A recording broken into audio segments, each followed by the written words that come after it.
1, 2, Standing go. by.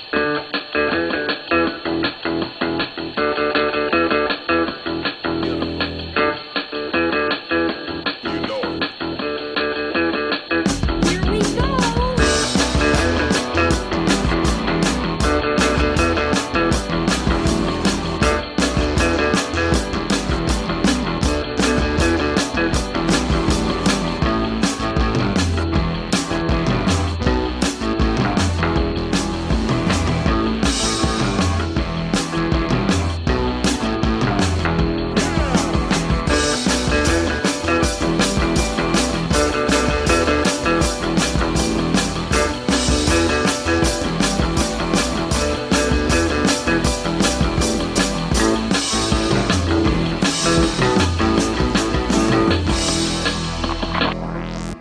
Hey everybody, you're listening to and possibly watching the Comic Book Bears podcast. I'm Bill Zanowitz. I'm Steve Morey. And I'm Caleb Alexander McKenzie.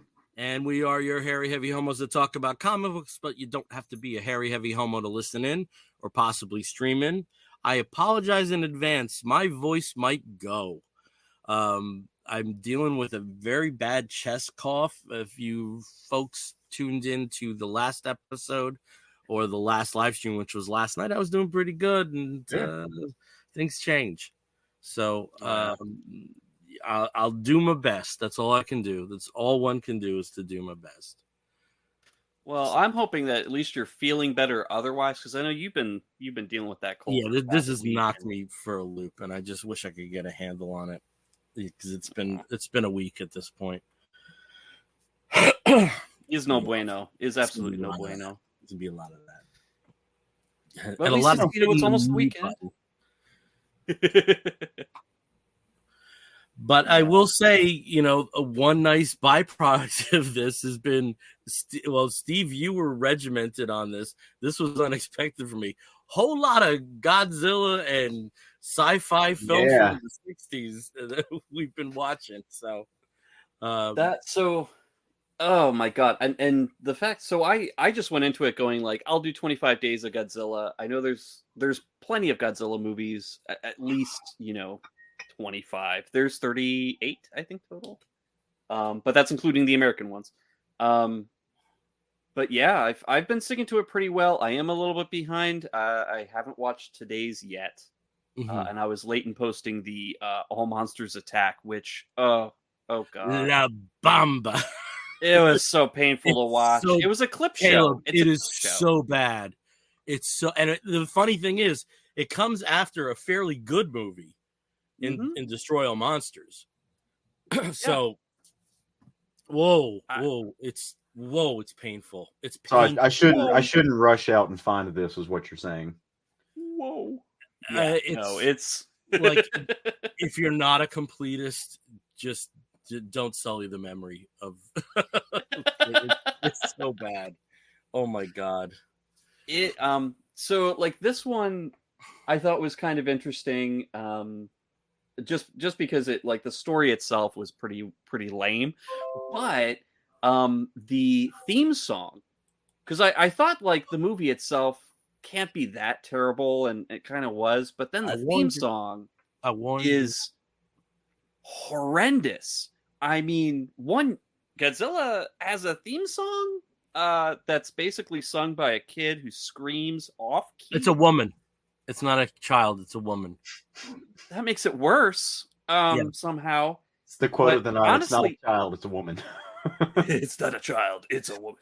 Basically, Caleb, if you could think Finnish death metal, but with a slightly off-key semi-polka xylophone beat in the background, singing in Japanese. And that's basically what this is. Yeah. It's like that chick from OTEP has her like foot in a vice, and they're making her recite the names of the monsters on Monster Island. Yes. Like, I mean, to be honest, I'm sure that's on a B-side somewhere. Like, it's got to be. Really does. But I think the American version, the American theme is pretty groovy. I posted that on your reply. You can listen to that. The US version is called Godzilla's Revenge, and the theme's really good. Wow. They should put together just a soundtrack compilation of Godzilla theme songs. That'd be cool. I mean, not that, but they have them. Do they? Oh, nice, very cool. They have them. They're out there. You can get them. I wouldn't recommend it, but I mean, some of the the monster themes themselves, like the orchestral themes, especially in the early movies, are really good. Yeah, like just that really, unique. There's a lot of because it was the same composer for a lot of the early ones. There's kind of like a John Williams sort of feel to it, where you can sense sort of like but the similar. it's also like filtered through a non-Western lens. Yeah. So it has like themes that are used in Gojira and Godzilla Raids Again. Those are, Oh yeah, yeah. Those they were the best ones. I mean, that's the thing. The first, so far for me, the first two movies have been just, I think, probably my favorites in that they don't have a lot of kind of eschew a lot of the goofiness that comes later. See, I like Ibira a lot. I like that one a lot because Ibira was fun. Because it's fun, but it's also like that's where they merge, Yeah. That's where the seriousness and the campiness of what comes later merges, and it's fun without being camp. And I mean, there's some camp in it. There's some camp in it, but not it's not like this like monstrosity you just watched, and it's such a it also has such a venomous title, all monsters attack, and what you get, and really all it is just a clip show from mostly Son of a Godzilla and Ibira. And like Caleb, this is how bad it is. Godzilla's son talks in it. Minya, he talks in it to this annoying kid. Not a woman. Actually, not a woman. Device, an 8-year-old boy. Well, we should talk about a little bit about what this episode's about. Yes. Okay. So why don't we do that? The big news for this episode is we have a returning guest to the show. And if you remember a few years ago, we had John Horsley talking about his horror anthology, the Eynes Anthology, and he's here to talk about a Kickstarter for a very different project, which is the Jonly Nonly issues 1 through 5 and collected book Kickstarter. And we're gonna let John talk about that, let him do the elevator pitch, but it's wildly different from the Eynes, so really look forward to talking to him with that. We have a lot of news to get through. We'll try to do that before John joins us, we hope around 10 o'clock. And then we'll talk about some current comics that we're enjoying.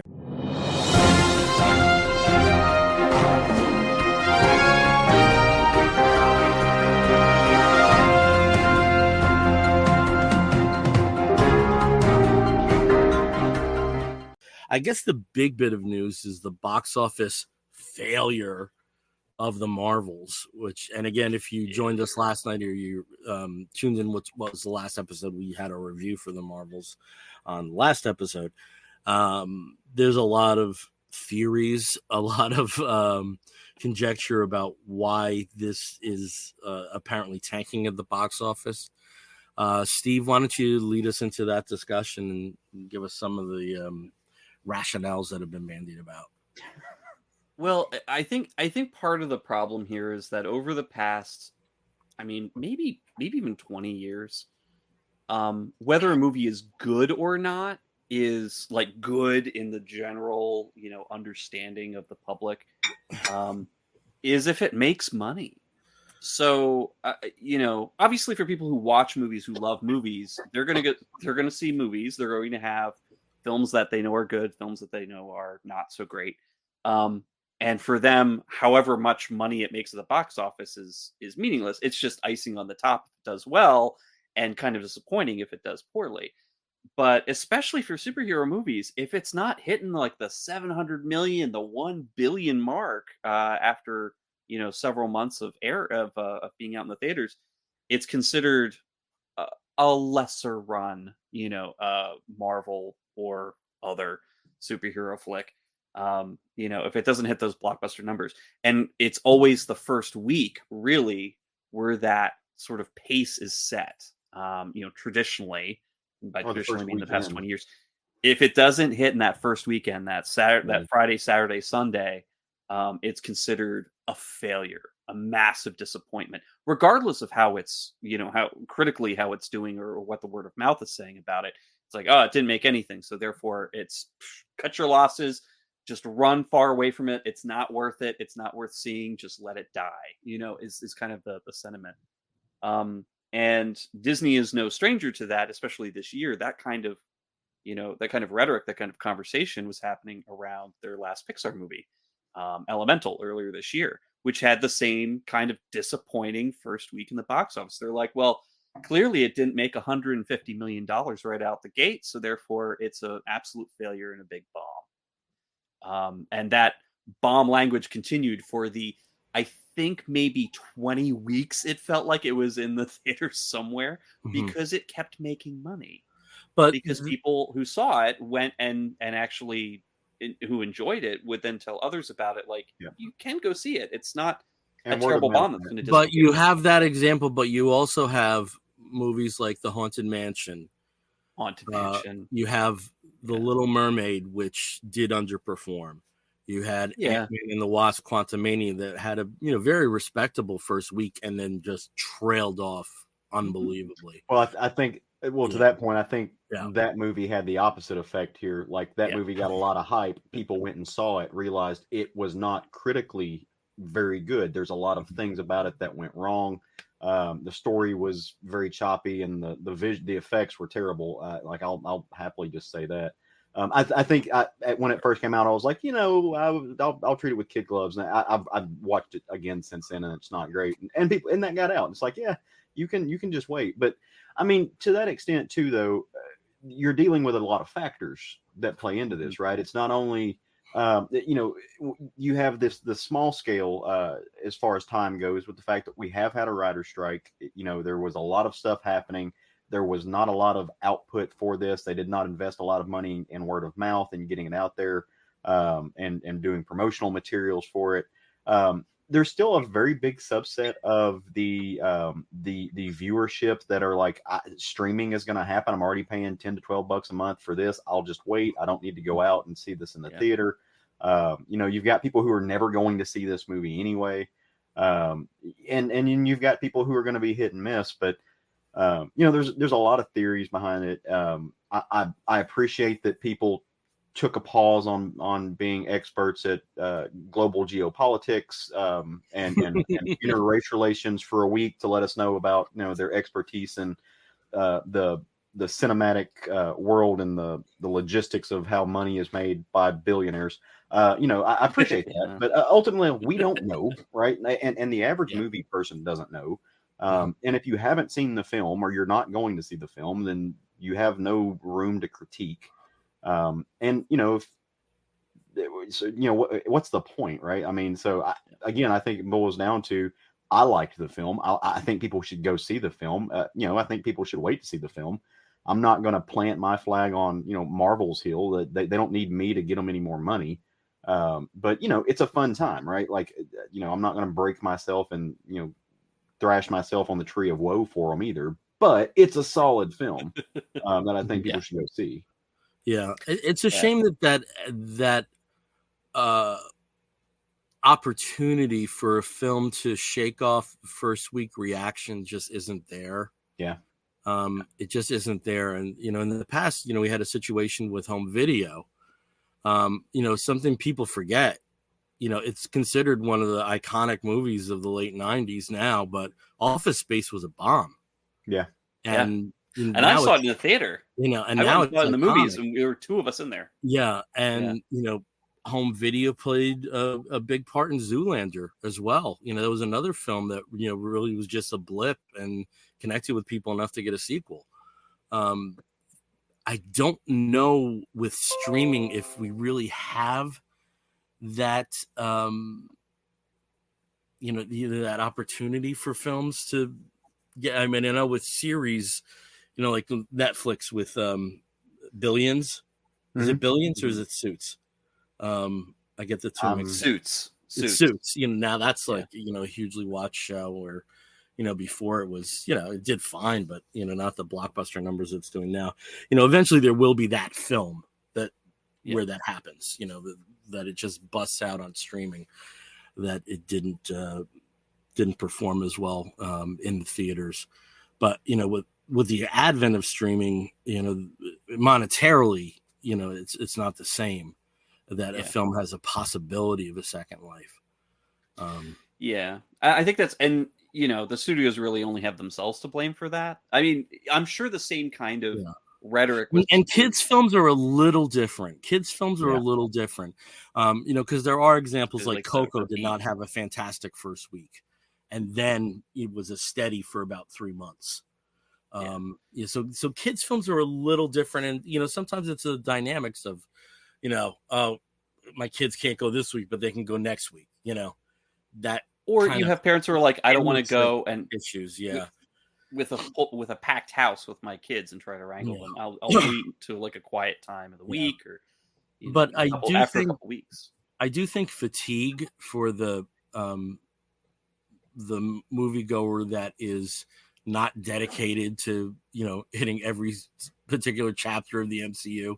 I do think that fatigue has somewhat set in a little bit, that there's only one DC film next year and there's only one MCU film next year. I don't think that's necessarily a bad thing. I think that may be a situation where, the heart, makes something, grow fonder in absence. I absolutely agree with that. Yeah, I mean, you kind of, if you have so much available to you, give people time to catch up. Not everybody has time to binge every series that comes out, jump in and see like the movie the weekend it comes out. And if that's what you're using for like a factor whether something's going to work or not, then you'll never be right. Give people time to breathe and like come to it on their own and watch it on their own time. And because our habits have all changed. Our habits as like just people have changed. We're no longer beholden to what time something comes on TV on when we can watch it. We can wait 6 weeks or even 8 weeks on the outside, and something's going to be available for us to watch at home. Which is very different from what it was on VHS, even though the same language was used when VHS came out.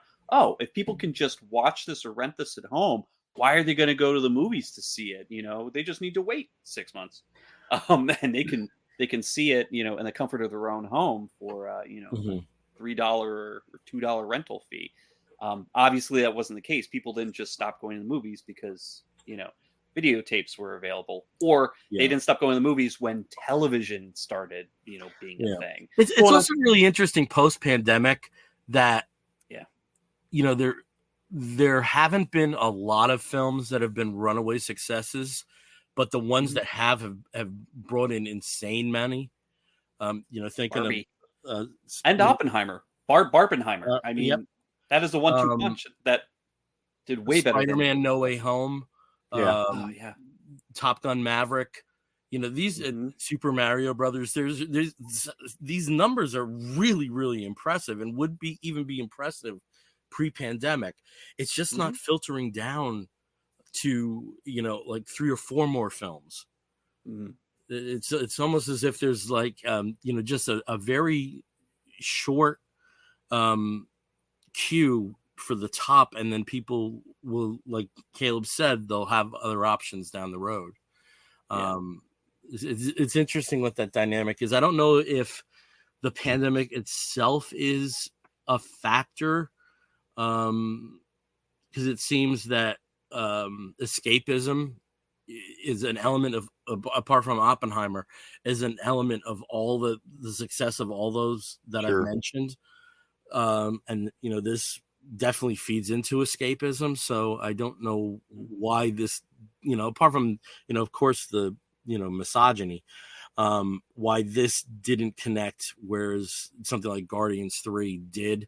But again, Guardians 3, it was very, it was very well advertised as the final chapter. And if you've already seen the 2, how I'll see the 3, and that's my night out. Yeah. It was we had the actor strike, because you mentioned the writer's strike, Caleb, and like the actor strike also was a big thing, because how else are you going to get the regular people out there who aren't watching all the trailers as soon as hours after they pop up on YouTube or whatever.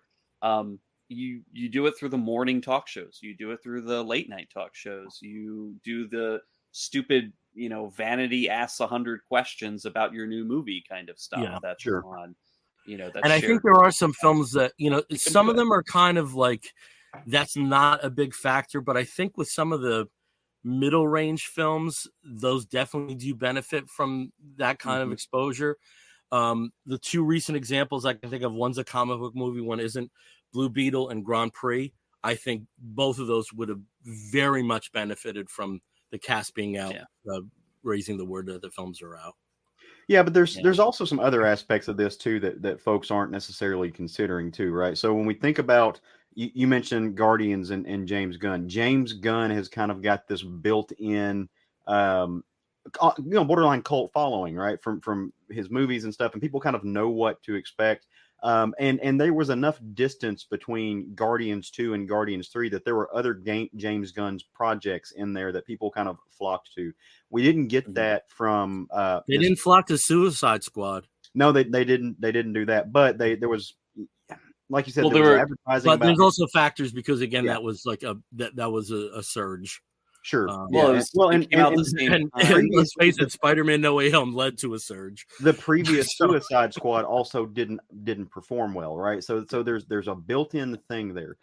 Like you said, there's superhero fatigue and Marvel fatigue, right? But even inside Marvel, you've got these little elements of things that people will definitely go see when they know about it, and that there's things that they won't see. But when you also talk about movies such as Oppenheimer, such as Barbie, I think you can throw back to Dune when it came out, the hype around the Dune that's about to come out.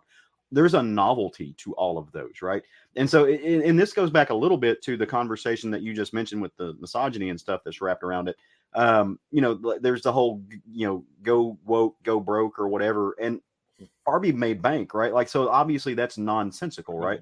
But there's a novelty to a lot of those movies that is kind of played out, at least in superhero films, or at least in the big superhero films from Marvel, because they're very formulaic. And quite frankly, after 33 films, there's like 10 storylines out of all of those, right? And a lot of it gets recycled. So there's a lot of it that's not novel. It's not new. They've seen it before. We've been conditioned. We know what it is. Why not wait? The other side of that too is, I don't know about you guys, but the movies that I go see, my habits have changed, right? Now, I love film, right? The cinema, right? Like, I love that. But I've got an 80-inch TV downstairs and Dolby Digital surround sound in my living room, right? I can watch an amazing film in the comfort of my home, right? Where I can really pay attention to it. I don't have some jackass in the third row with a baby crying. I don't have all of that nonsense. Whereas with a popcorn movie, something like this, right? I grab the hubs, I go have a few margaritas beforehand, catch a sweet buzz. I'm not needing to hold on to anything because it's not that in depth of a storyline. And I can just go there and chill out. And at the end of the day, if it's not the world's best movie, who cares, right? I had a fun time. So you have a change in movie habits. You have a lack of novelty. You have a writer's strike that just ended. You have technology that's now catching up, that's allowing the movie going experience to be replicated at home in a fairly decent way. For those of, you throw money at it, right? And so there's all of these different factors that play into it, that, some will be hits and some will be misses. And I think there's more to it, to the complexity of what brings people out to drive box office sales, and this kind of idea of cinematic consumerism than any armchair quarterback or armchair Siskel and Ebert, myself included, can really put a pin in. Yeah. Well, and we were talking about other factors too. This leads into the next bit of news. One of the things with Marvel movies especially is that people love going to see the different Marvel movies to see the setup and the lead into like the big thing. And what we've been having over this phase sort of has been the lead up to Kang as the next big thing. Yeah. And unfortunately, why is it unfortunately? I hate Kang. I don't. I'm ambivalent to Kang as a villain in the comics. I never really cared so much because I wasn't an Avengers not fan, so I crying. wasn't reading a lot of Kang. I wasn't reading a lot of Fantastic Four. To So I wasn't quote seeing a lot a of Kang. chorus line, "Look, my eyes are dry." Yeah. But what they, you know, what's happening with the actor, with Jonathan Major, who plays Kang, a lot of legal troubles that are happening there. There's been let's just say a lack of desire to continue down that way, and there's been reports that they're kind of rewriting the path that the next movies are going to be taking. So, I mean, obviously the movies themselves probably don't need to be super rewritten if they are finished at this point, but how they interconnect is probably going to change a little bit. You know, to either find another, you know, headlining villain that's going to bring everybody together at the end to defeat, or maybe kind of get away from that and just do more like tracks, like Doom. Doctor Doom. And so, but Doctor Doom, obviously, with Fantastic Four, you know, we're going to need that. And there's been some news with Fantastic Four, and a lot of people were saying like, well, why didn't we do Doom before? Well, because we didn't set up Fantastic Four yet, so we couldn't have Doom without Fantastic Four. And at least it sounds like they are starting to cast Fantastic Four. Possibly this might be, you know, might be rumor. I don't know if it's 100% confirmed. Yeah.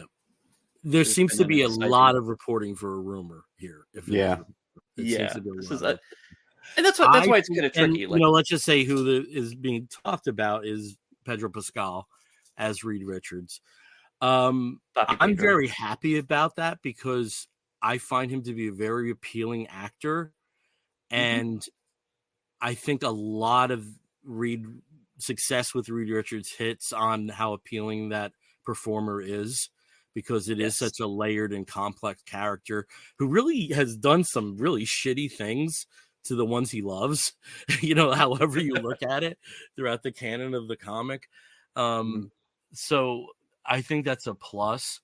From an interesting to see, you know, because you know Miles Teller, you know he's an asshole. You know, I mean, he's just like it's just like one of those things like Tiger Woods. You look at Tiger Woods, you just know he's terrible in bed. You know, you just have that look, you know, and you just know Miles Teller is like, you just know he's like, he might not be a bad person, but he's not somebody that would like give the shirt off your back if you were freezing, you know? Yeah, he'll leave you a tip, but it's going to be 15%. Yeah.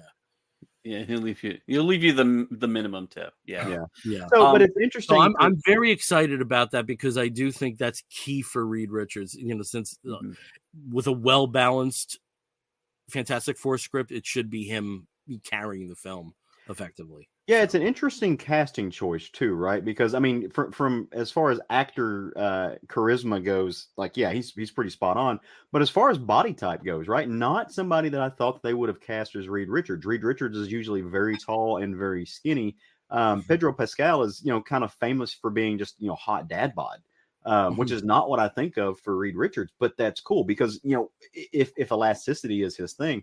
Why does the guy have to be skinny? That doesn't, that doesn't track. I mean, it's the way he was always drawn, but I think that it's interesting. And I've seen a few posts, not nearly as many as the Pedro Pascal posts, but apparently there's the part of the rumor mill too is that Javier Bardem? I forget his last name. Bardem.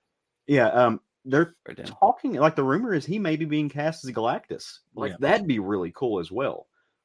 Just his performance, like imagine like the No Country for Old Men version of Galactus. That's insane. I love it. I'd love to see that. Same haircut. I think that would be perfect if he just had that same haircut and just kind of walked in and like, I'm Galactus. Galactus shouldn't say a goddamn word. No, but his facial expressions, like his facial expressions are incredibly cool. You know what I'd like to see? I want to know who they're gonna, other than Silver Surfer though. Who's going to get like to be a herald? Like, are we going to have to get, are we going to go through Silver Surfer as a herald again if we're getting Galactus? Are we going to see Terrax? Like, what are we going to do? Like, I'm curious to see that part. Why not binary?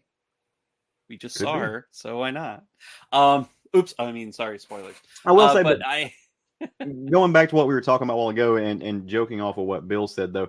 I am a little disappointed in the scrapping of Kang, not because I'm a big Kang fan of like the comic book storylines, because I really there have not been a lot of great Kang storylines. This storyline that they were on is arguably probably the best written Kang storyline that we have ever gotten in any version. I can't think of many comics that other than maybe like a 2-issue run from like an OG Avengers run that did anything for me. Kang's never just been that person. I came close to liking the Kang storyline in the Busiek Perez. Yeah, it came close to liking it. It was like adjacent. That's like adjacent. I didn't hate it. Let's put it that way. What you're saying, one of my big problems was we heard about how vicious he was, but we never saw it. Yeah.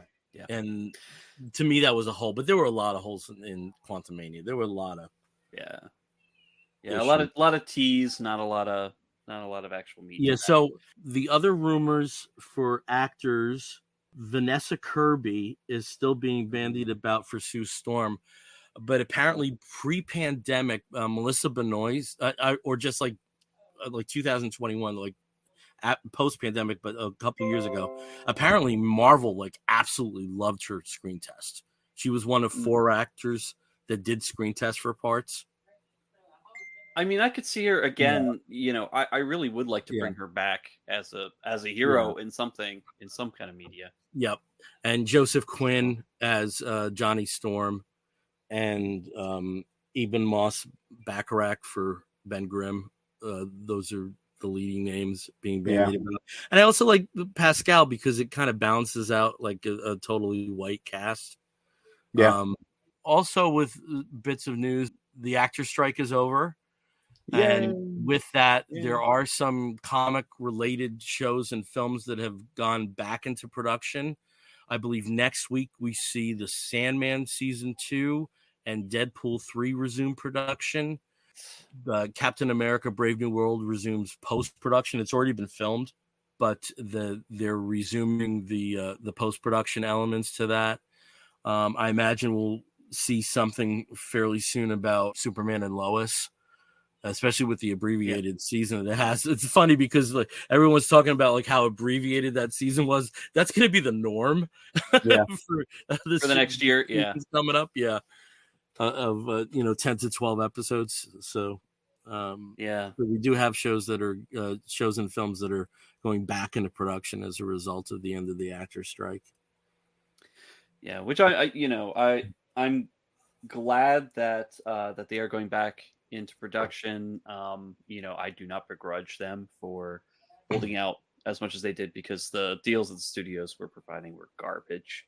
And it's still not ideal. It's still not perfect, the deal that they made, but at least it was miles better than anything else that had been proposed. Yeah.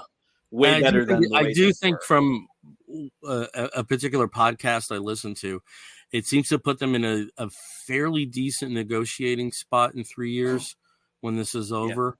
Hopefully would avoid a strike, because I do think that they will see what payments are like with some of the and there were things I never considered, that were sticking points, like the self-taping. That's kind of cool that they can get payment now if they do self-tapes. Right. That it's not just considered, it's considered far enough in the audition process that that there would be compensation. Steve, are you frozen? I think he is. Yeah, I think he is. Yeah. I don't know if his audio. He looks so forlorn there too. He does. He's just it's like a sad Steve. It is, or pensive. Maybe just pensive, deep in thought. Okay, so now we got like the zygote spinning around in the fluid. Well, while we're waiting on him, one of the things I was going to say though about my main excitement, number one, is now that the strike is over, is that we are getting production again and we're going to get shows and stuff like that. My biggest fear with the writer's strike was that it was going to go on long enough that we were only going to be able to look forward to basically a bunch of reality television, which is kind of, we saw that in the one of the predecessors to the strike, right?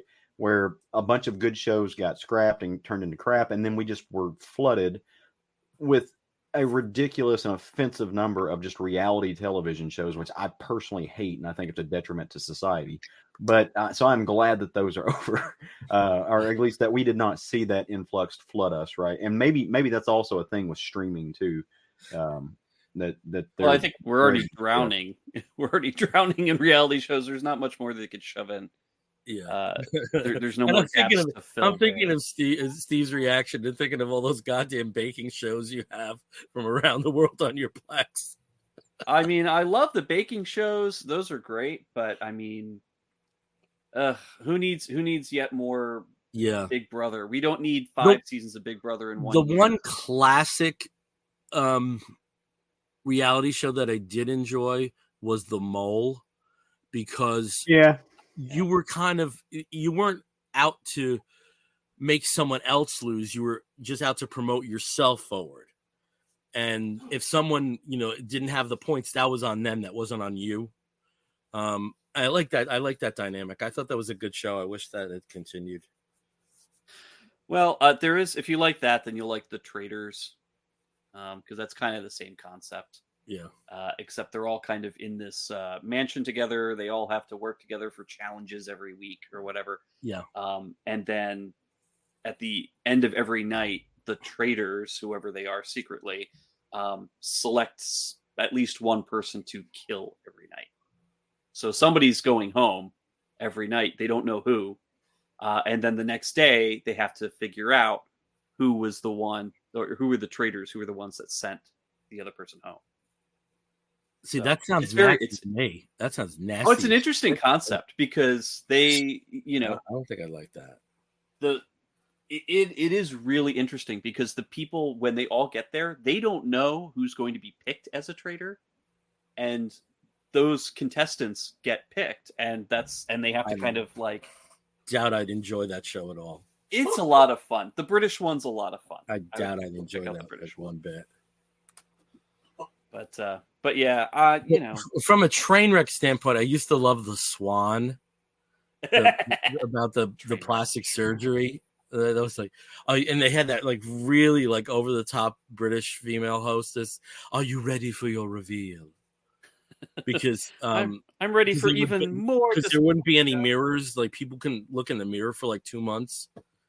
Did they not have like spoons or puddles? Are you ready for your reveal? What they look like. Yeah. The worst one, my husband watches one called Love is Blind, where they keep people like sequestered in little shows and they make them talk to one another. And y'all, the show, it may change my politics. I'm starting to think that maybe gay marriage really did destroy the sanctity of marriage and the relationship because it's led to this. It's now meaningless and not worthwhile, and it's terrible. And he makes me watch, like I have to be in adjacent rooms where I can hear this stuff, and I just want to scream and beat my head into the sheetrock. Did either of you guys watch Who Wants to Be a Superhero on the Sci-Fi Channel with Stanley? For like 2 episodes. Yeah, I tried. That show, that must have had a budget of $15.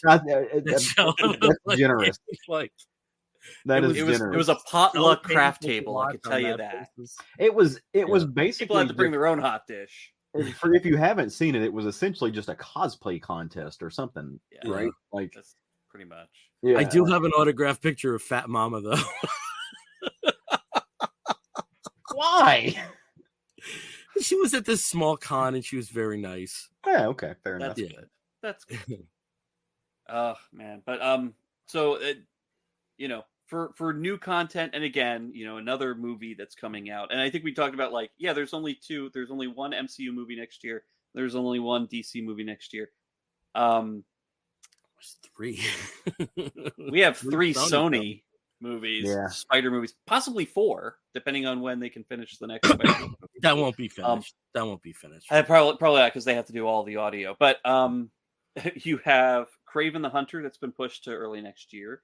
You've got Venom 3 that just got back to, I guess, to finishing up reshoots or something now. I think they go back into production in 3 weeks. Yeah, so it'll be. I think Hardy has something he has to do before this. Yeah, so it'll be sometime later in 2024, but that's when it's expected. And then we also have the latest trailer just dropped for Madam Web, who, when I think Spider-Man, I immediately think Madam Web. But As somebody who is not a big other Spider fan, this looks like a great movie. The trailer is exciting. The concept is, of course, cool. Divorced from Spider-Man, which I thought was very interesting. It's divorced from Spider-Man himself. Spider-Man is not in this. However, Spider legacy characters are, because the whole conceit is that Cassandra, Madam Web, can see the future, and she uses her premonitions to protect 3 girls that go on to become Spider Women in the future, all Spider Women characters. And apparently the villain in this is Ezekiel Sims, who is supposed to be from the JMS run. Yes. Oh, yes. I am suddenly interested. But in the comics, Bill do a 180 live. Exactly. He's like, wait a minute. But in the comics, he's a hero. I am Peter quite Parker. excited about this now. Oh yeah, but like and he's she's the one actually a better character for all that totem shit than Peter is. Yep. And that's why it's supposed to be kind of interesting that he is the villain here. Trying to stop her and somehow kill these future Spider Women throughout the movie. So there's probably some really great twist in there where he becomes a villain when he shouldn't be a villain, and of course has to deal with like future and premonition and like changing. The only thing that I knew about this, because if I don't have to see it, I don't really. And for me, like I know these start dates just because I researched this with the start dates, because I just find that fascinating. How quickly some stuff can go into production and how slowly some stuff is going to take. Hearing that like they're negotiating a higher budget for Stranger Things next season just because the kids are going to be so old that they may have to de-age them a little bit. Yeah, using CGI. The only thing I knew was that Julia Carpenter factored into it. And yeah. So it's Julia Carpenter. Oh gosh, I know all of them. It's Spider Girl and 2 different Spider Women. Jessica Cruz. Also I was very surprised in reading about the intellectual bundle that they got. Somehow Wasp, Janet Van Dyne, like Sony has rights to do a version of Wasp. Really? I guess because of some of the storylines in the 90s. Like the Web Wars. Yeah. She had a role in that. I was like something like Quicksilver doesn't surprise me at all. That's centered on that.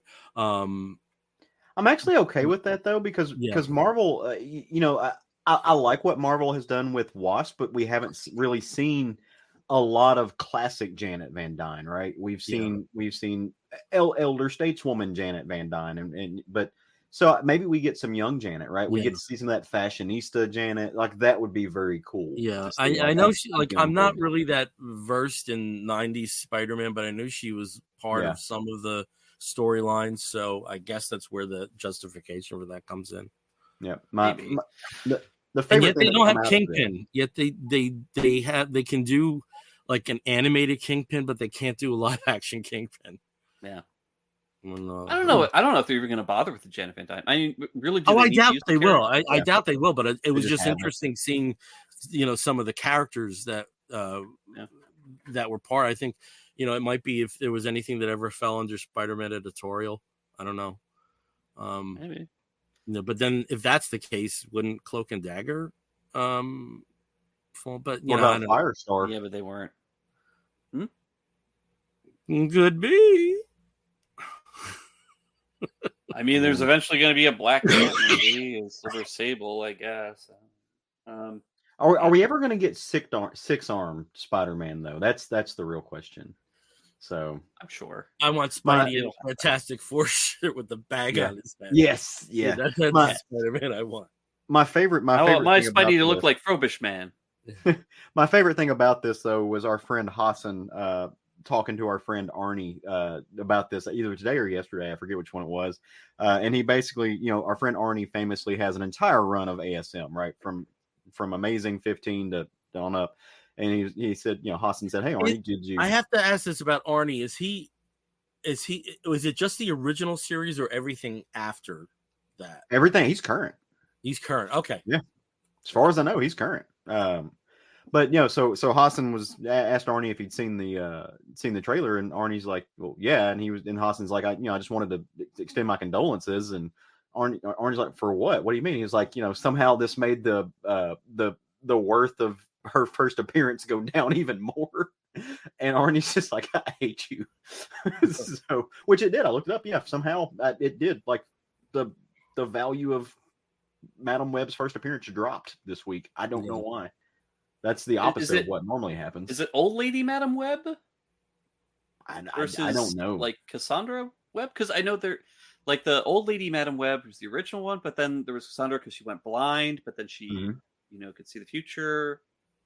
Like I read the whole story about her at one point, that there was like, the different Madam Webs and like how they all factored in together and what happened with those. I would be very okay with Kang appearances going down because I got a few holes in the Avengers.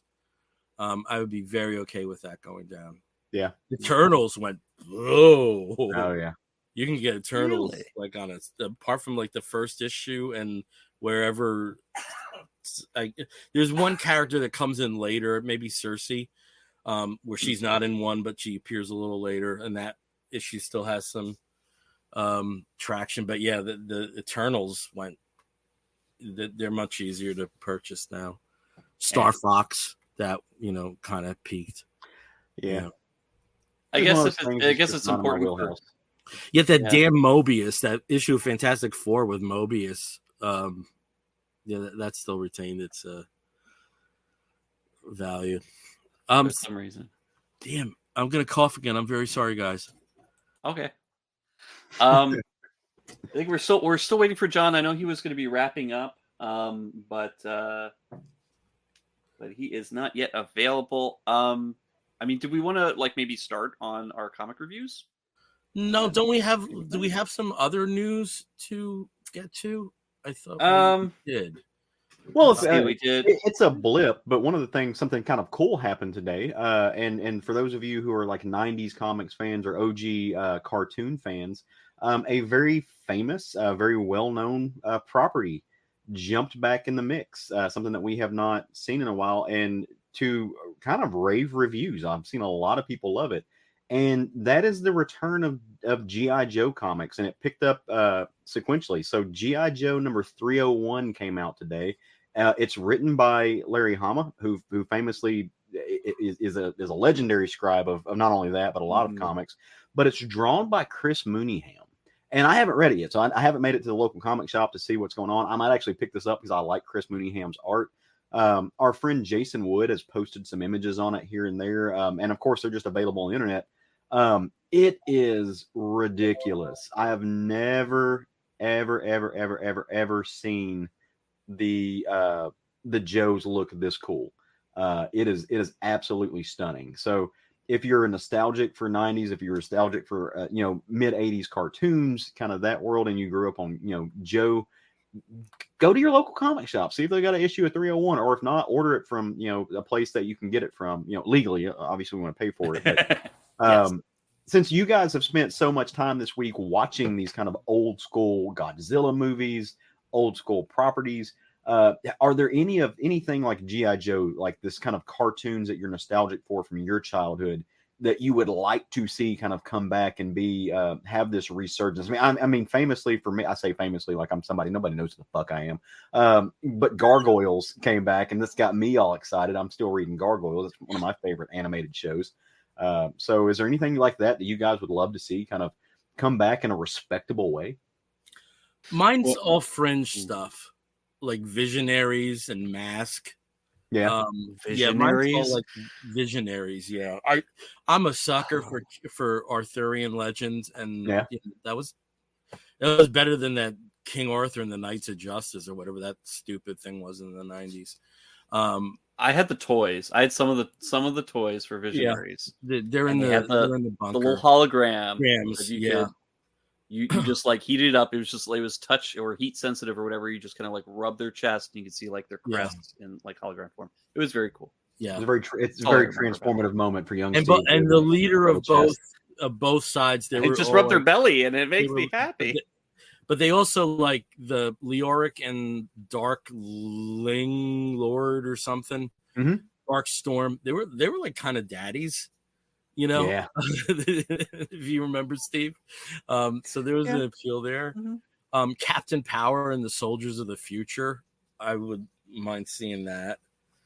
Steve doesn't. I'd like to see Captain Planet get brought back in comic form. That was after me. That was after my time.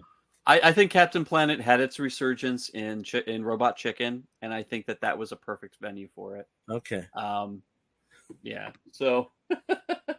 Okay, I just replied to John. Apparently, he's on a show right now where they're going through everybody's campaign.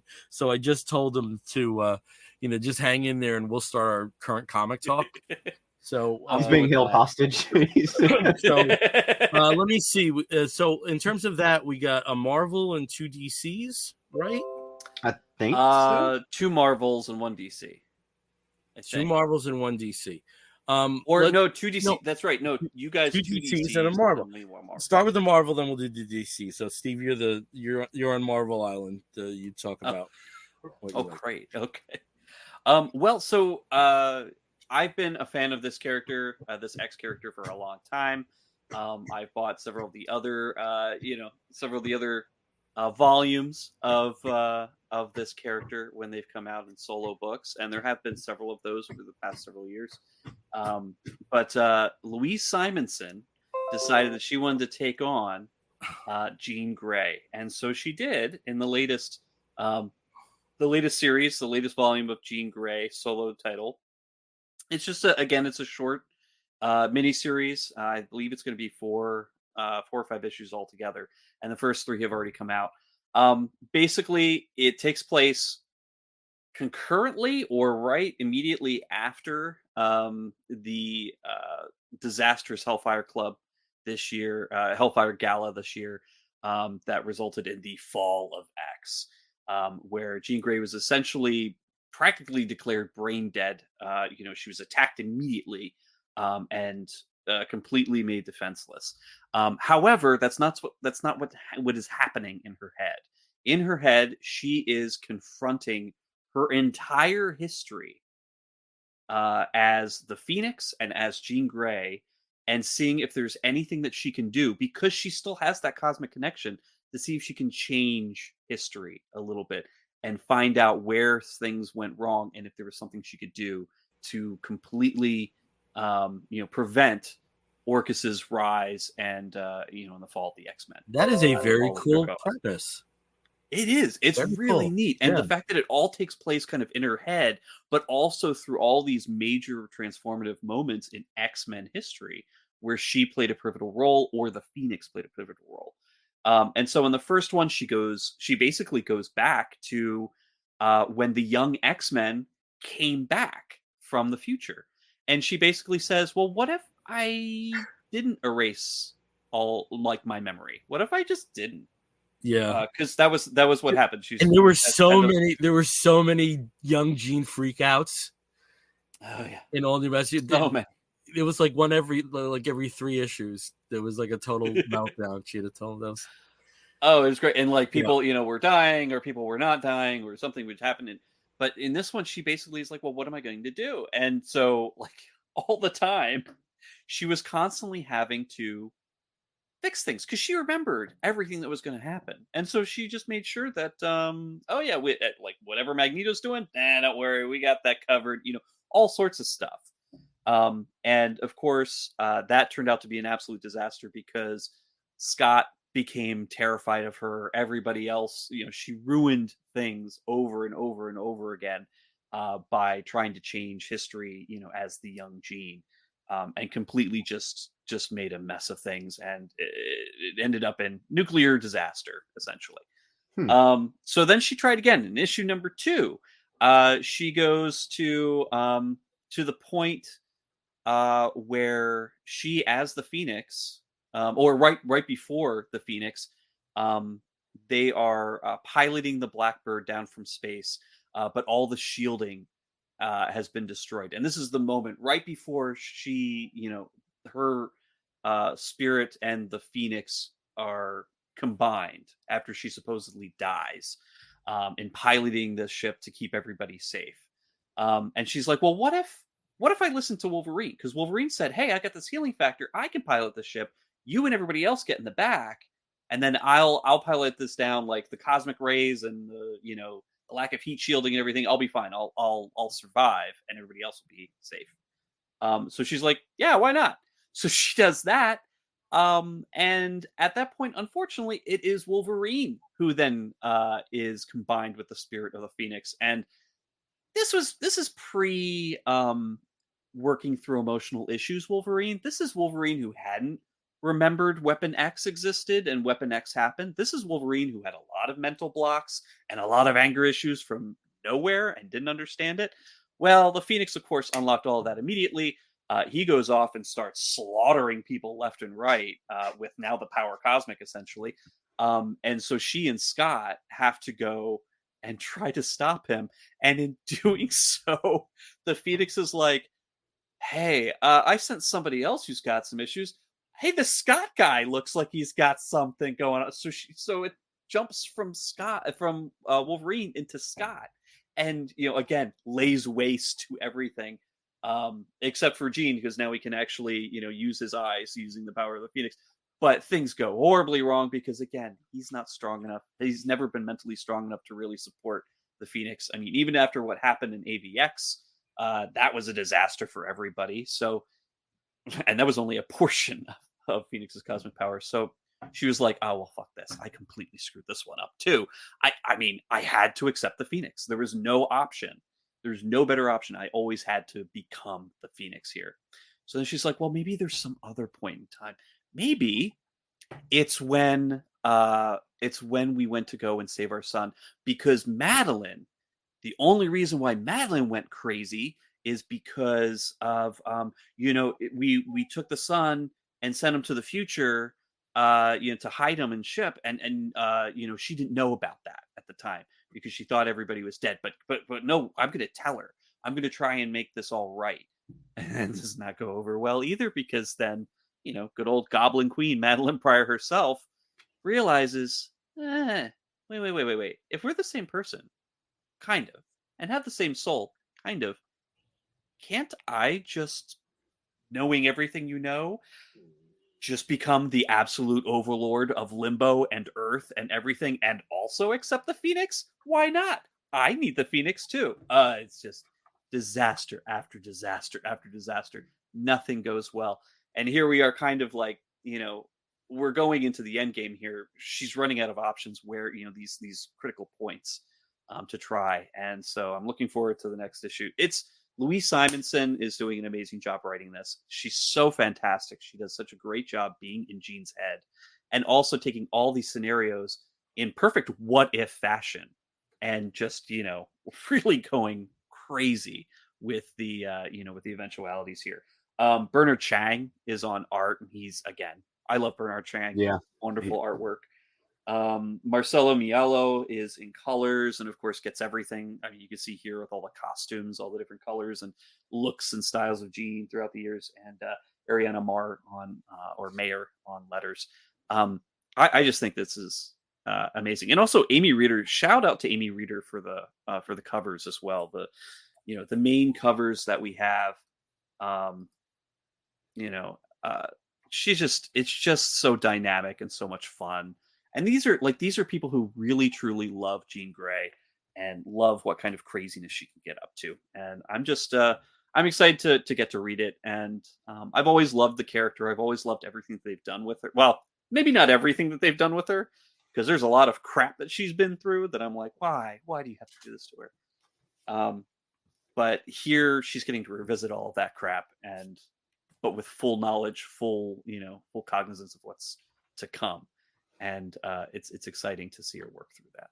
So Jean Grey, definitely pick it up if you're an X-Men fan. If you're a Jean Grey fan, pick it up. I missed this. I would have picked it up based on Wheezy's name alone. Yeah. Yeah. And the issues that Wheezy wrote of the X-Men Forever recently, the X Factor issues, those were pretty good. I forget like how long she's had an association with Gene, from being, from editorial onto, whenever, who was whenever Peter David took over X Factor. Yeah. Yeah. Well, even on a lot of Claremont's run, like from what I understand, based on listening to panels and watching documentaries and stuff like that, Wheezy was always very behind the scenes. She may not have been listed as an editor, but she was always. She was Claremont's editor for like 5 years. Yeah, no, I was saying even on stuff that she wasn't the editor on. Oh, She was always behind the scenes. Her and Ann Nocenti both were very much involved in a lot of the plotting and a lot of the stuff that Claremont did. Obviously, I'm not, that he did the heavy lifting there, but they were very involved in crafting the long story of these characters and stuff. She's just look, Walt and Wheezy they are something else, right? They are. I know it warms my heart, like just to think about them. Everything about them is perfect. And I would have grabbed it just for her alone. Yeah, that's super cool. I didn't know this. Me too. Yeah, I'm gonna have to grab this. And Steve, there's 3 issues out now.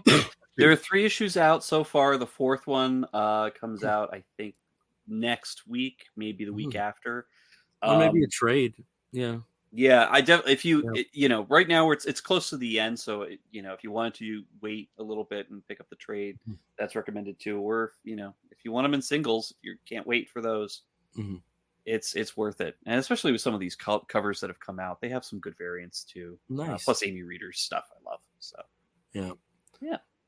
All right, Caleb, I know we have a DC book that you want to talk about. I just want to throw out a football thing. I don't know if you've been, because I always have pop-ups going on here. Joe Burrow is out of the Bengals-Ravens game with a right wrist injury that looks bad. That's not good. Yeah, that's not good. Just wanted to give you that. I missed that. Thank you. I am keeping up with it. Luckily I have NFL. Yeah. So I've been keeping up with it, but I missed that part. Everybody check your fantasy rosters. My fantasy team is killing it right now. Like I'm 8-1 this season. I haven't done fantasy in years because the thing is, like, I end up rooting for scenarios in real life where it's just wrong, and it got to not be fun. I think mainly because of some of the people who were involved in the league. It should be fun. So for those of you who don't know what I'll do a pool at work, but that's all I'll do now. Fantasy football, guys, is D&D for jocks. Just so we're all pretty much. If you don't know what that is, like I love it though, but I'm doing great. So, but no, I do have a book to read. Except the dungeon masters are become some of the most miserable people because of everything they have to deal with. Yeah, I would never be a commissioner. I would never run a league ever. Never going to ever. 100%. That would ruin everything. Unless I was like retired, because that's the level of time you have to dedicate to it. I feel like Bill as a commissioner is what is the meme from with the board and all the wires going everywhere. Like that's Bill as a commissioner, right? The conspiracy guy. That's him. Yeah. But yes, comics, right? Not just football. Although we can take a football break if we need to. We'll dive in. I did read a couple books this week. One of which is one of the best things I've read in a very long time. Right, very very long time. I didn't want to spoil. Like I didn't want to when we were talking about this and our little behind the scenes thing. I asked Bill. I said, Bill, have you read the new Birds of Prey series? And Bill said, I have not, but I can before Thursday. And I said, I'm not going to say a single thing about it. I want to know what you think about it. I don't want to color the way that you think or anything like that. Now, having been on the show, I can say I am glad to say that this is one of my favorite series of the year so far. And Steve, incredible. You will suddenly be interested when we talk about a character. You will suddenly be interested. Will I? Yes, trust me. Steve, I think that you would love this book. Even if said character was not in there, I think Steve would really, really enjoy this book. So Birds of Prey is written by one of my favorite modern comic writers, Kelly Thompson, art by Leonardo Romero, colors by the great Jordi Belair, and then letters by Clayton Cowles. So I think this book is going to get some Eisner nods. I really do. That's how good I think this book is. This is an and based on the film that we just kind of reviewed and talked about, I'm really kind of in the mood for female driven action hero kind of vibes, and this book delivered. So it opens up with none other than Dinah. Dinah Lance, the canary herself, is just chilling. Her and Ollie are, just hanging out on bed. They're having a conversation, and something is bothering Dinah. Something's wrong, right? And she's got to do something, and she's explaining this to Ollie how she has to move forward, and it all has to revolve around her sister, right? Sin, and I'm using sister. I like. Bill can fill you more in about that relationship, I think, than I can. I don't have the kind of the history with that. I just know they're close, right? She was introduced toward the end of the Gail Simone run, I think, and she's like an adopted sister who it's almost the same as Cassandra Cain, right? That she was a League of Assassins prodigy, and she split the scene, and Sin is short for Cynthia, and Dinah basically became her foster sister for a time. And she's very, very close, right? And they've had a relationship on and off, like I think any siblings or any kind of chosen family, they have their on again, off again. But something's going on with Sin, and Dinah has to jump into action to save her, and she is going to need a rock star team, right? She is going to need people who she wants a team that if you saw this team walking down the street, you would just your heart would go into AFib and you'd fall over because you're just to avoid the murder that's about to happen. Right? They literally say a team that's going to make people shit their pants. They literally say that in the comic. Yeah, it is great. Also getting to see Ollie's abs is also great. But so that's neither here nor there. And so Donna embarks on this mission to go out, and she's going to start putting together this team. And Bill kind of foreshadowed this. The first person she goes to is in fact Cassandra Cain. And why would you not? If you're looking for one of the best, the person that Batman has said, I don't know if I could beat her, one-on-one, right? Like when Batman says that's big doings.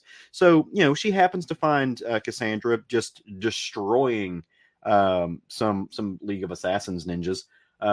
And they embark on a double page spread that is one of the most amazing things ever. Just makes me happy to see. And it's just them whipping ass all over Rooftop.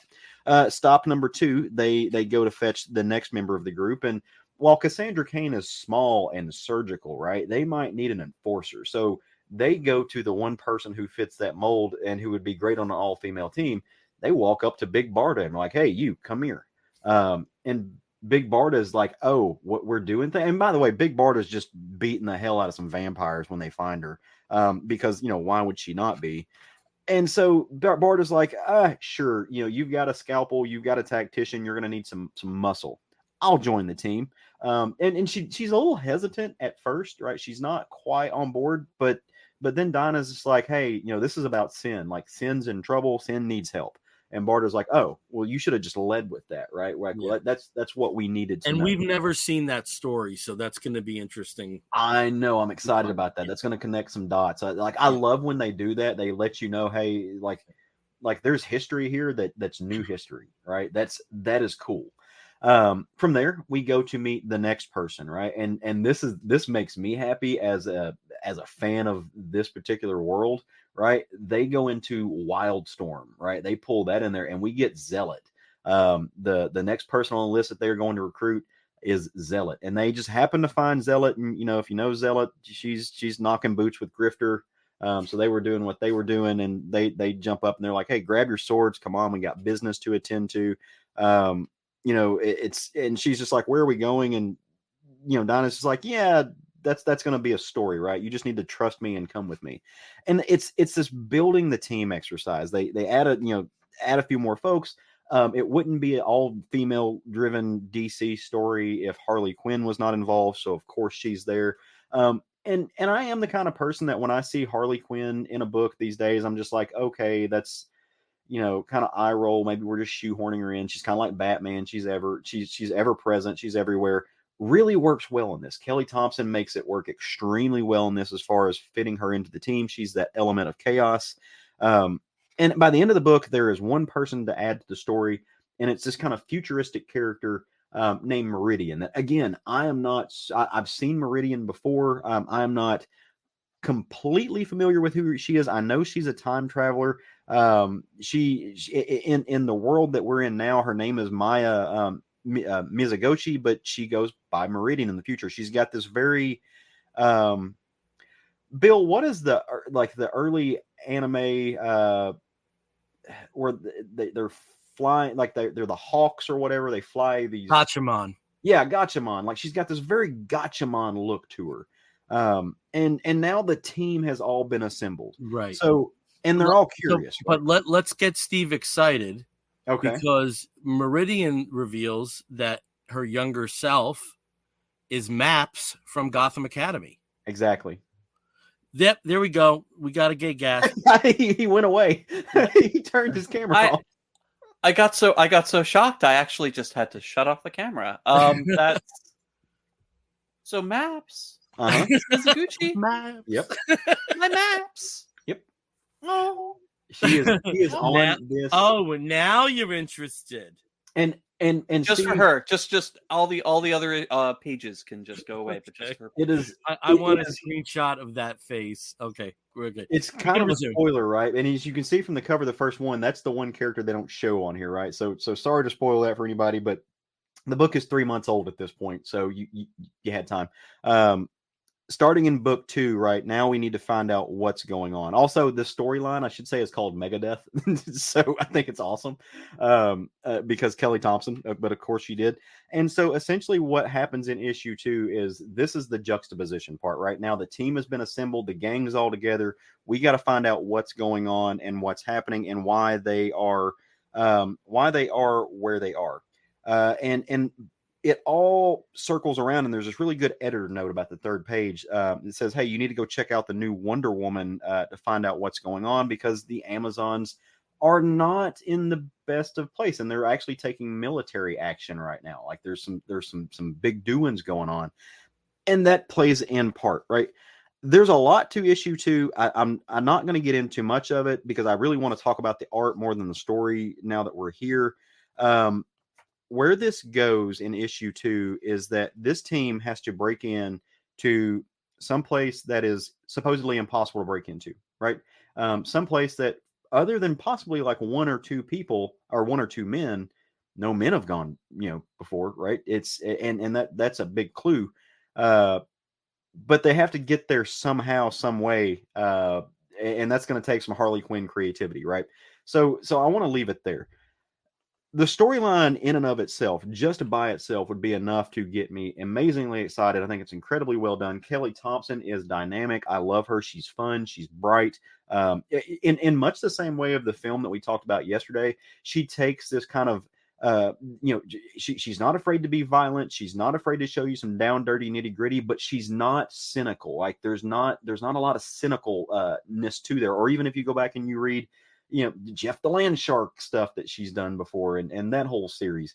There's just fun, energetic happiness to her, even when it's a murder squad, which is really cool.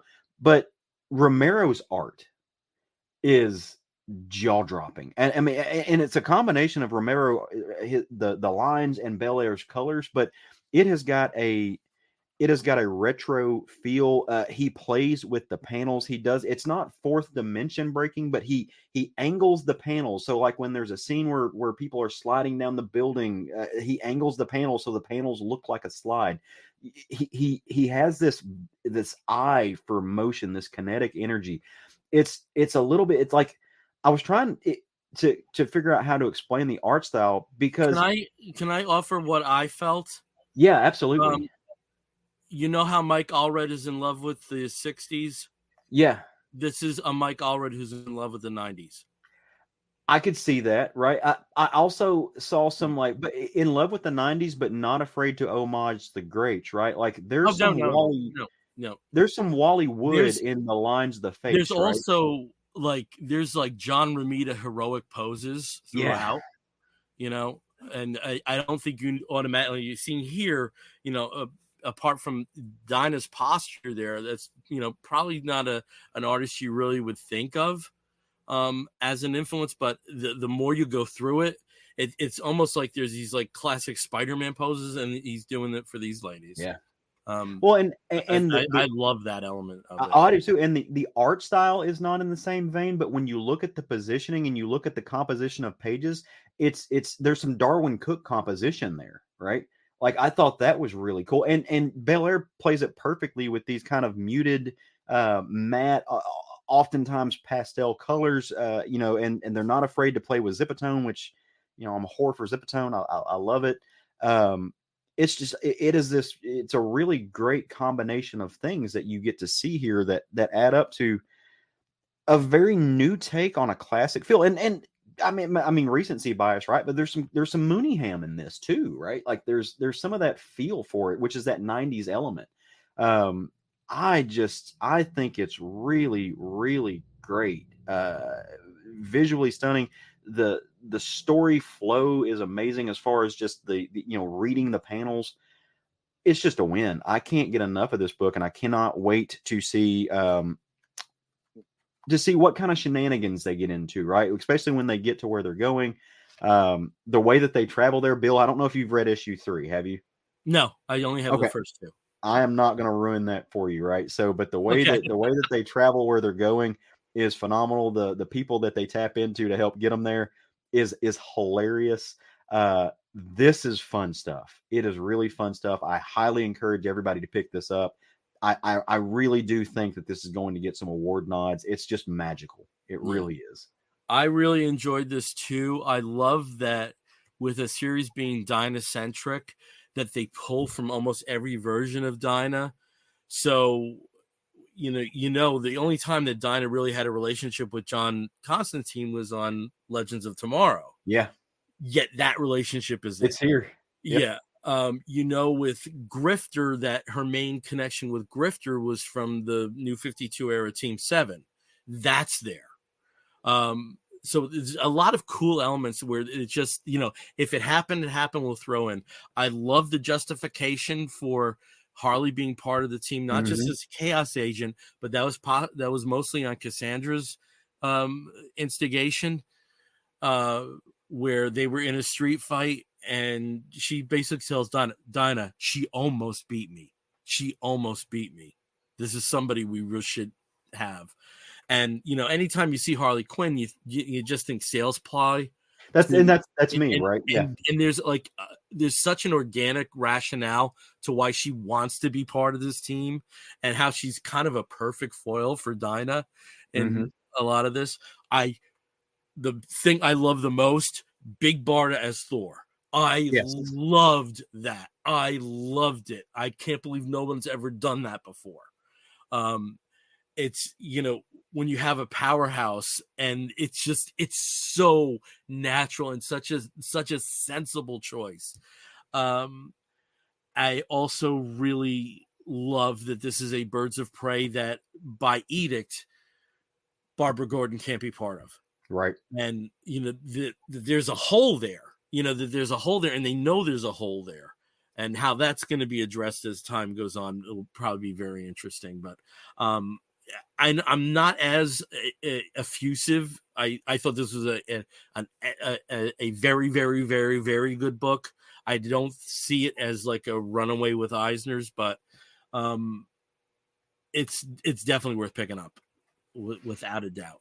It's by and large, a lot of the Dawn of DC books have been good. They haven't really been clunkers, and I enjoyed that a lot, and the especially and the art teams that they have on those are really good.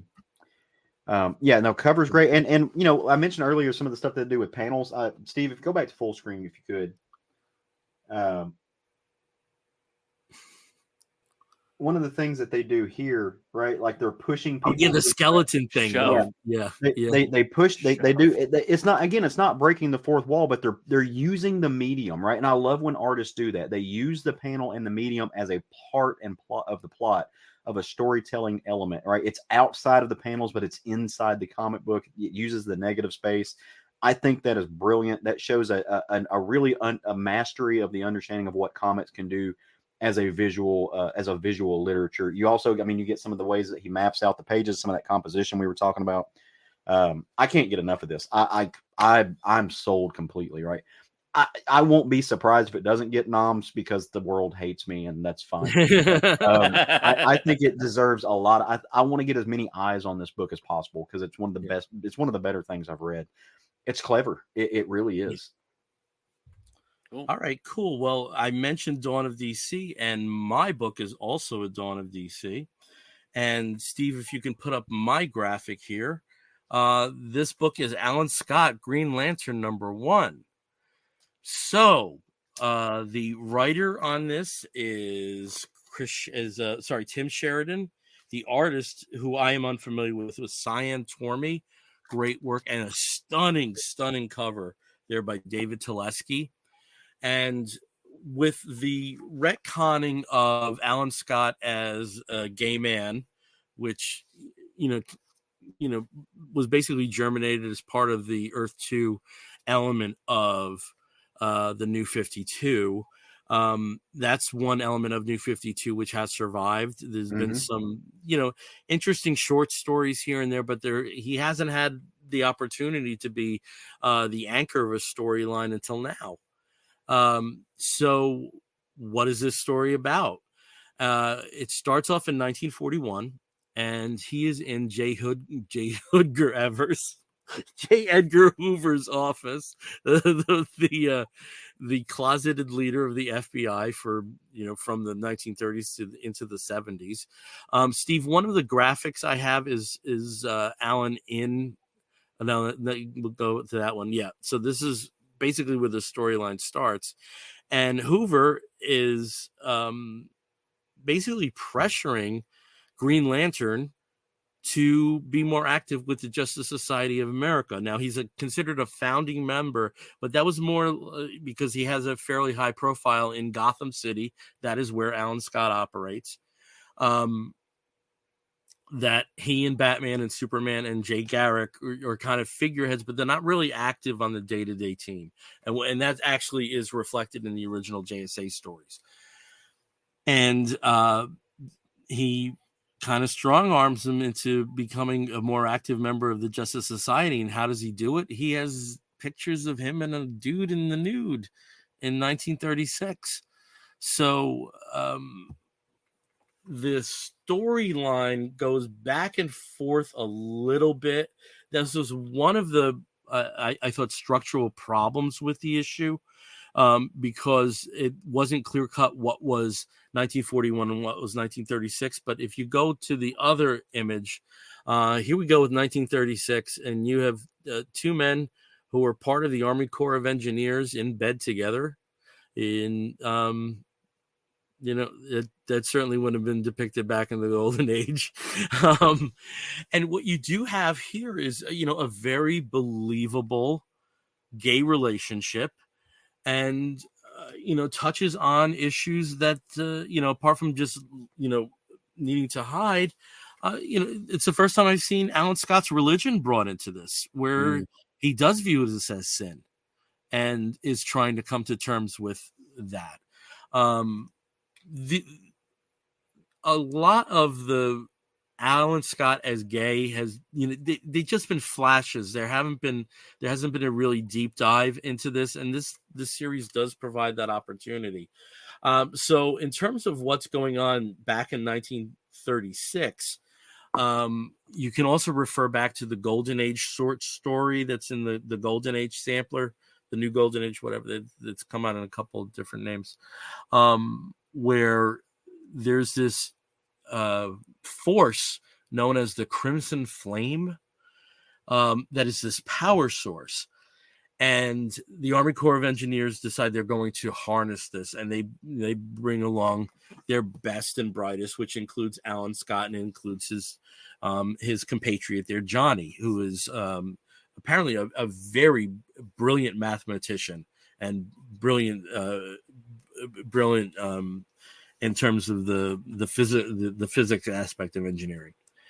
And they go out to harness this crimson energy, and it turns out it's actually sentient.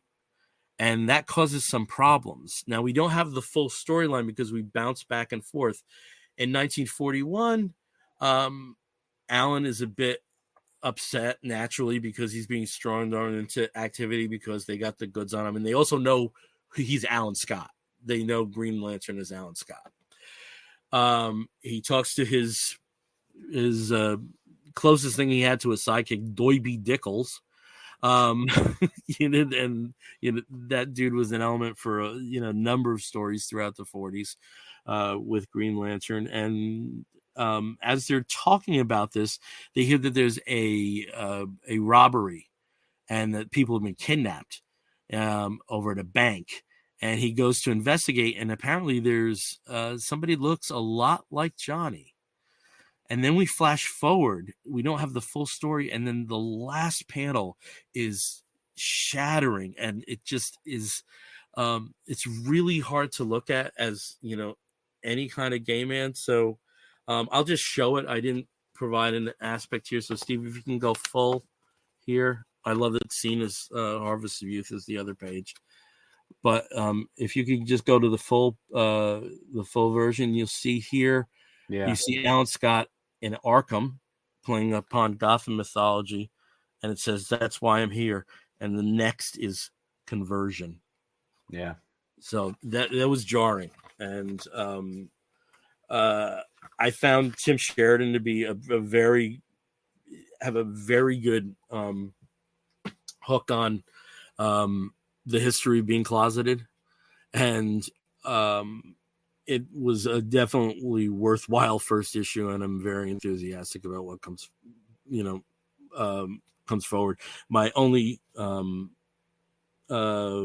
criticism for this series, for the issue, is the non-linear aspect of the time bouncing back and forth. It could have been a bit more refined, and the art's great.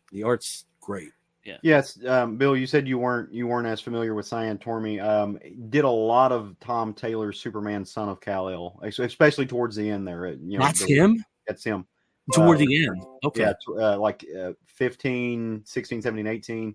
A lot of that end of War World stuff where him and Superman meet and the coming out to his dad issue. Yeah, that was all him. Okay, great. But it's really good work here. Yeah, really good work. He's very talented. Yeah. Cool. Okay, Steve, it looks like we got someone knocking on our door now. We do. We have somebody just right backstage who's popping on. It is Mr. John Horsley. Hey, John, how's it going? Sorry for the delay. Oh, no problem no at all. We know you got to promote, so that's no problem at all. You got to work the press tour. You got to do that. Yeah. Now, John, unfortunately, if you can hear it in my voice, I'm kind of like hanging on there. So I'm going to give the reins to most of the interview to these other two guys. So Steve, why don't you take us into it with John, and we'll find out all about his Kickstarter. Definitely. Yeah. John, thanks again for joining us. I was looking back through our archives because you've been on our show before, but it's been quite a while. And we wore a shirt. Nice. I love that shirt. I don't have one. Sorry. Yeah, Kaylie doesn't have one. So clearly he's not a fan. But you've been on the show before to promote the Eynes Anthology when that was originally being kickstarted. And of course you've worked on that. And you are part of the spoiler verse with the podcast Spoiler Country. And there's some other stuff that you've worked on as well. But what here is Jonly Nonly about? This seems to have kind of followed your career the past, I think since 2008. So yeah. There's a lot there. Could you tell us about that? Of course. So if you back to Eynes Anthology, this is nothing like that. So just throw it out the window. It's not anything close to that at all, except for the fact that it has my name on it. That's the only thing similar to it. So I got my start in comics in 2003 doing webcomics, right? I created a webcomic called Y2CL. I was very creative, and I made all the characters named after myself and my friends, just using our names, and based everybody off of my friends. So my character was JN because my actual name was just like letters J and N. And like there was, Dylan and Calvin and Jeff and Nick, all just actual friends from high school and college. And then fast forward to 2008, actually rewind to like 1975 before I was born. Since my first name's letter J, my middle name's letter N. I'm the third, so my dad and my grandfather also have the same name. When my dad got out of the Air Force, he had to get a new Social Security card for whatever reason. And on the phone, they asked him to spell his name. He said, "Okay, it's J only, N only, Horsley Jr." A couple weeks later, his Social Security card comes in the mail, and it says Jonly Nonly Horsley Jr. on it. So that's insane. Yeah. So fast forward back to 2008, I'm laying in bed with my wife, and we're making we used to when we first got married, we would just write notes back and forth like you do as a stupid kid and draw pictures and stuff. And she drew a picture of me and a picture of my friend Jeff. And in the style you see in the book where it's like not necessarily the best art style, but it's there. And she named it Jonly Nonly, and she named him Jeffers. And I was like, oh, this is funny. And then she drew a little comic strip that was, very crude because she's not a comic artist, she's not an artist. She's just, who she is. And I took it and I put it online. And then I took those drawings, I took them into Illustrator, and I made vector images out of them. So then I decided to make a whole webcomic out of it. So from 2008 to 2016, I was doing a Jonly Nonly webcomic that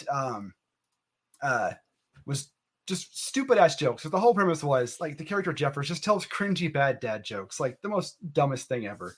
And there's commentary on that. And then there's a lot of social commentary. And I would use it as a platform to talk about things I thought were stupid in the world, but also kind of poke fun at as well. And sometimes they landed, sometimes they didn't. And then in 2015, I'm giving you a lot of history here, but it'll all tie back together, I promise. In 2015, I did 24-hour comics day with Jonly Nonly, and it was a lot of fun. And then I did it again in 2016, but I did them not in a strip format. I did them in a full comic page format. And I had a lot of fun making Jonly Nonly into a comic page format. So in 2016, I was like, I'm going to retire from doing webcomics, whatever. I'm just not, I don't want to make them anymore. Webcomics was stressing me out. I got anxiety, I was getting the constant, I have to post something every day or 2 days. That was just stressing me out too much. So I was like, I'm going to go out with a bang. And the kind of person that I am is I'll go and do a bunch of creative stuff, but I'll never tell anybody or share it. I just didn't try and publicize it very well. So in 2016, I had, I think, 8 different webcomics going. And I was like, you know what? I'm going to try and make 1,000 pages in 1 year. Let's see if I can do it. So I did do it. I hit 1,005 pages for the year. But that's amazing. It was a grind. My wife hated me for it. 1 second. I'm going to share this out real quick because I realized I haven't shared this yet. Yeah, so she was like, what do you do? I'm like, I'm going to do it. So one of the things I did was I did a daily webcomic on Instagram that was hand-drawn, hand-lettered, hand-colored, and every day I would do a full-on page. The paper was only about this big, but it was a full-on page. I would letter everything like that. Mm-hmm. And I would do it every day, and then I would do Jonly Nonly 2 or 3 times a week. I had a comic series called Inanimate, which is the premise of Inanimate is the pot calling the kettle black, but the pot's a pot leaf and the kettle is a kettle. They're just inanimate objects that talk, and they're just ridiculous. So there's that series going. I have a series called Sergeant Blinky and His Brigade of Fantastic, which is about an army group in some nondescript war that does this. Again, it's just absurdity, right? It's just absurdity. There's just jokes about literally everything in there. And then I was doing a comic strip called PD Comics, which was public domain comics, where I would take public domain images and make jokes about them. Mm-hmm. And then I had a comic series, which I loved a lot, but it's really hard to promote, called Stolen Ideas, where I would take other people's ideas, their pages, strip the words off and rewrite it, all with permission. I had permission. I asked everybody first. And I did that for a while. And then I ended up getting the full 1,005 or something pages done that year. And then I was like, I am done. I posted my last webcomic on January 1st, 2017. And then I just was like, oh, I'm done. I started doing the drawing you see on the background behind me. That there was one that I did in that time frame. I was like, I'm going to try and hone my art skills. I've always been into art and drawing and trying to draw things the best I can in my own style. So I spent a lot of that time also trying to get my skills up for drawing. And I was like, I'm going to be an artist. And so I did a bunch. I did some shows, sold some art, sold some prints, sold some of the books that I printed of the 24-hour comic day stuff that I did back then. And then I got sick. I've had 3 back surgeries, and I've had a spinal infection in the last 10 years. This is all going, of course, over all that kind of stuff. I was doing okay for a while, and I did Eynes Anthology. That was in a time frame where my back wasn't doing bad. I was doing okay. I did it. Eynes Anthology funded. It completed. My printer dropped out. I went through a litany of problems with getting it funded. COVID hit. I had back surgery. I got depressed. I just said, screw it. I have to step away from doing comics. I know I have to get this Eynes Anthology funded, but hopefully people are understanding and I will get to it. Everybody will get their things when I can get them out. And I had a problem getting the books ordered. I had a problem getting them approved. And luckily I can say to this day, everybody has got their stuff that I know has. There's a couple people that have addresses that were bad that I don't have good. I've emailed them like 5 times saying, hey, can I get a new address? Because I want to send you your stuff. And I haven't got a response. If anybody listening or watching didn't get their Eynes stuff, just reach out to me. And I will happily send it to you. But then I started getting the creator bug again. Because I've always, even when I wasn't doing stuff, I was still doing stuff in the background, you know. I've been writing my whole life. I got into like, with the Eynes Anthology, one thing that I was doing, I was like, you know what, I'm going to novelize this because that'll be fun. That'll let me practice doing writing and prose more. And that was the idea of my wife, who was like, I love the Eynes Anthology idea, but I don't read comic books. I'm like, you should do it as a novel. I'm like, okay. So I went ahead and I novelized the entire first book, as well as wrote a secondary, like smaller book for it, and then novelized some other stories that were going like in books 2 and book 3. And then that all got me thinking, you know, I started a novel in 2004 as a response to my nephew committing suicide. I should finish that because it's sitting at about 40,000 words. I should finish that because everybody who's done a test read says it's really good and that it should get done. So I then finished that novel. If you can't tell, I was diagnosed with ADHD and I'm now finally realizing it, learning how to go through it. That's why I jump around a lot. That makes sense for you. Yeah. So I finished the creative novel. output. I mean, you were just pushing this stuff out. It's amazing. Just wait. It gets better. So I was like, I have 10 issues of Jonly Nonly, 10 24-page issues of Jonly Nonly sitting on my computer that I released kind of digitally in 2018. And then I took them down. And I was like, you know, I should just finish them, put them out there, see if anybody likes them or not. And then, because I love them. They are dear to my heart. Mostly because it has my name on it, it has my wife's name on it. I forced her to be a comic book creator because I think that's funny. Sometimes I bring her on and make her talk about it. And she's like, I don't know. I drew a picture 15 years ago and now it's all this. So I went back through and I was like, you know what? I'm going to go through every issue again and make sure it's like, because sometimes jokes from like 10 years ago don't hold up today, and stuff that stuff that I think now, that I feel now, I didn't come across 10 years ago, and I can say it better now. So I went back through each issue, and I had never actually written scripts for these. So I took them and I reverse engineered them back into scripting format, right? And then I went through the scripts. I went through and I edited things. I cut out pages that were just bad, for a lack of a better word. Added new pages in to kind of tie stuff together. Added some new elements to the books to kind of make it more of a cohesive story.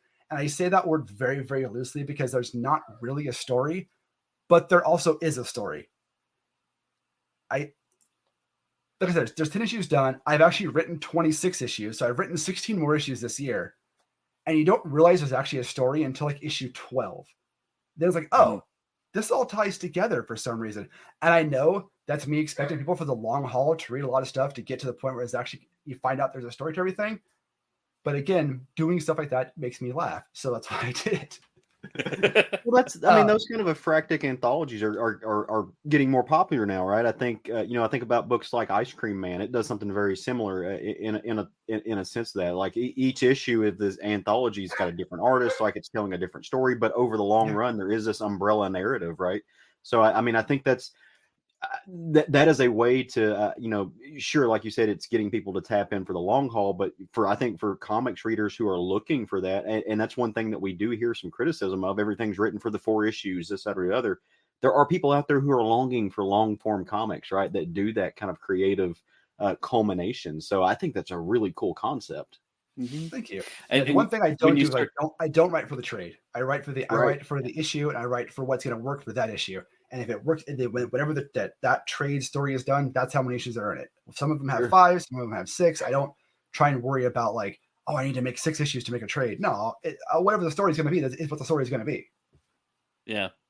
And and it's interesting, how this started as a webcomic, which, for a long time, I read a lot of webcomics, especially in the early and mid 2000s. And it was interesting, like a lot of creators would start off just, hey, here's the joke. We're doing like a 3-panel, a 4-panel, a 5-panel, whatever. Here's the joke.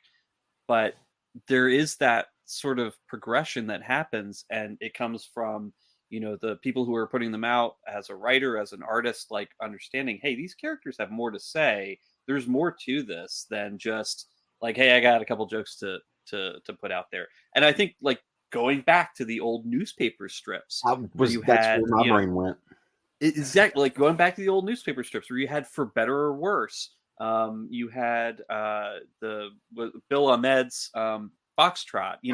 These are strips that, yeah, sure, like you can read, one and okay, well, this is a great joke that works. But if you stick with it and you look at how these characters sort of interact and evolve and like have histories and have like goals and have things that happen to them over time, and believe me, when it comes to the newspaper strips, sometimes it's like years that you're reading these. And you're like, oh my gosh, the kid's gone to college. Like this whole thing is like, oh, they were doing this project for 3 years, that kind of thing. It's fun to read. And I love that you have gotten to go back and look at the webcomics that you've done and be able to kind of re-engineer them in a way that connects them, connects the stories, connects everything, the dialogue, the jokes, even, in a way that modernizes it, puts it in a bigger narrative. I think that's really awesome. And a lot of creators don't get to do that. Yeah. Thank you. So I'm curious. Obviously, I haven't had a chance to haven't read this yet, but how autobiographical is it? Because it really does seem like conceptually it's a history of you. I mean, it's going back to a history of your father and your namesake, right? But it also goes back to a history of your marriage and your relationships. And like you said, it's just over a year you wrote all these pages, right? And it's funny, and this is my ADD kicking in, right, bouncing all over the place. One of the things that I always say is that one of my favorite aspects of comics as a visual medium, right, especially as a particularly American medium, you can look back at mainstream comics over the past 100 years. It's about that old as a medium, right?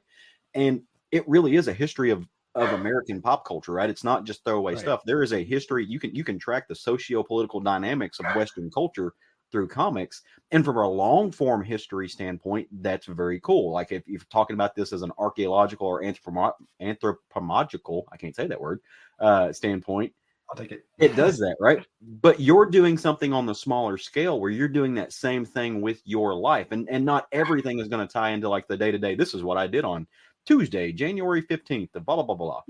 Sometimes it's just, this is what I was thinking about in 2017, right? This is what I was thinking about when I was hanging out with my wife and we were dealing with some shit. And this is what I did to blow off that stuff. And it's just kind of the smaller scale, not even smaller scale, like this micro scale history of you done in a way that is perceptible and is malleable enough that an audience can perceive where you're going with it, right? That's a very cool concept. So, I mean, that's a long way of me asking that question, though. But do you feel like, or do you view this as kind of an autobiographical aspect? To a degree, yeah. There's a lot of me in this book. And sure.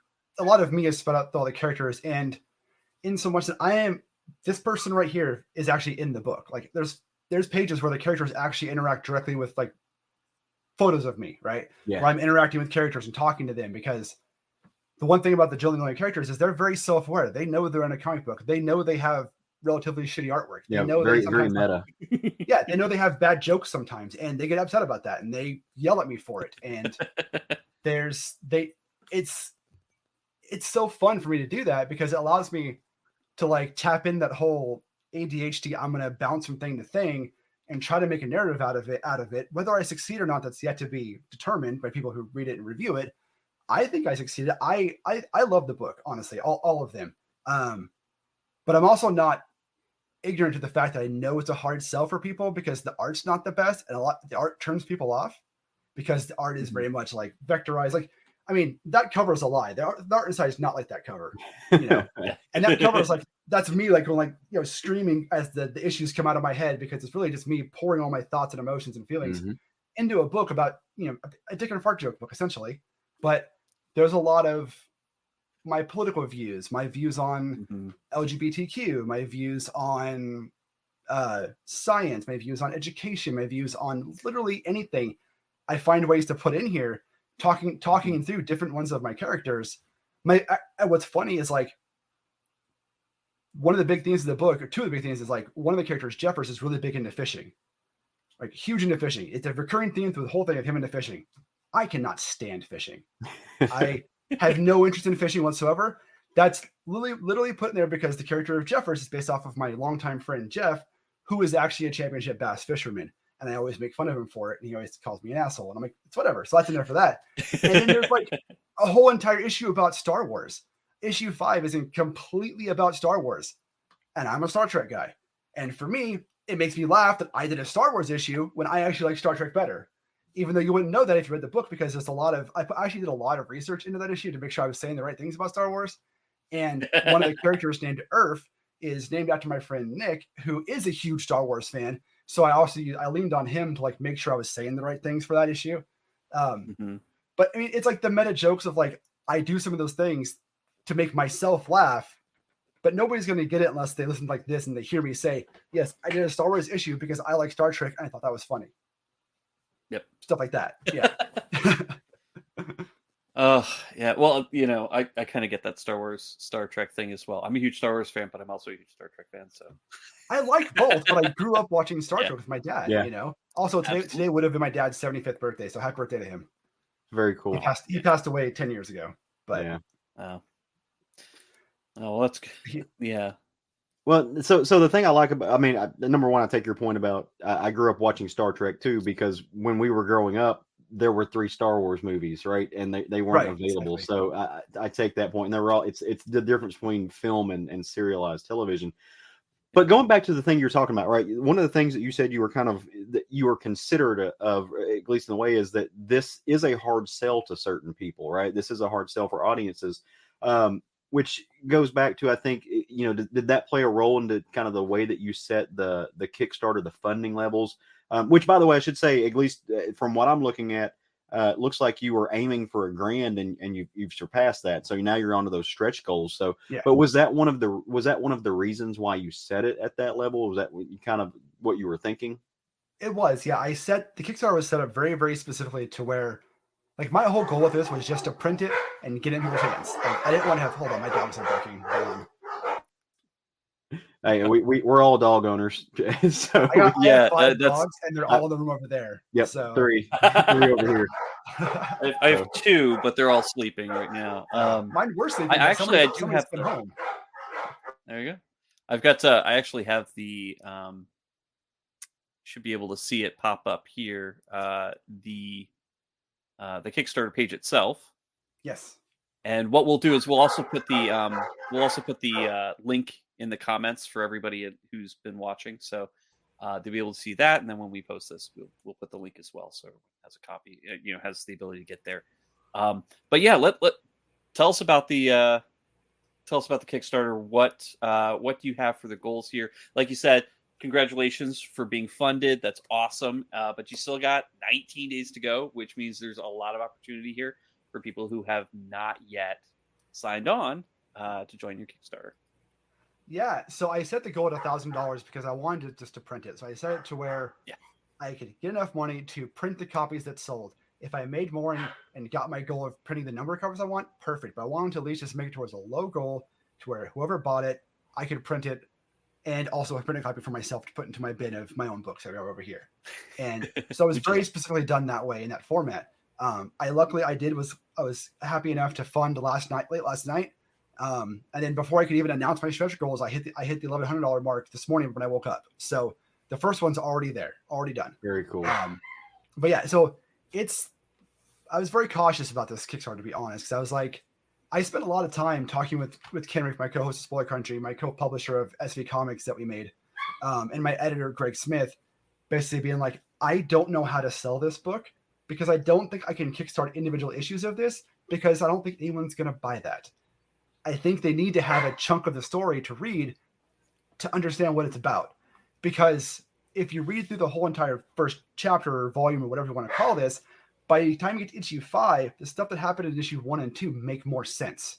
And the jokes will land because they've been reinforced, because there's stuff that go up reference each other. I mean, there's stuff in issues 1 through 5 that references issue 25 and 22 that you'll find out when you get to those issues. So there's been a lot of thought process going into this that to make sure things all interconnect. And if you don't catch the interconnection, it doesn't matter for the story. But if you do, then it goes, oh, there was something here besides just stupid jokes about, a guy and a potato, or whatever it would be.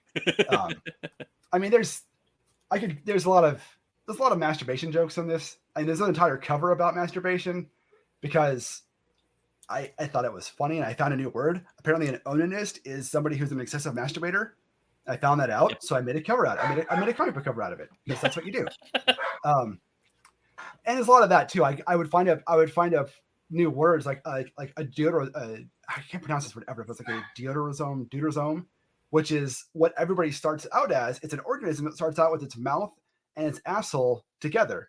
So its reference there is somebody calls my character Calvereena an asshole, and he calls it a compliment because everyone's an asshole when they're born or when they first get impregnated or whatever.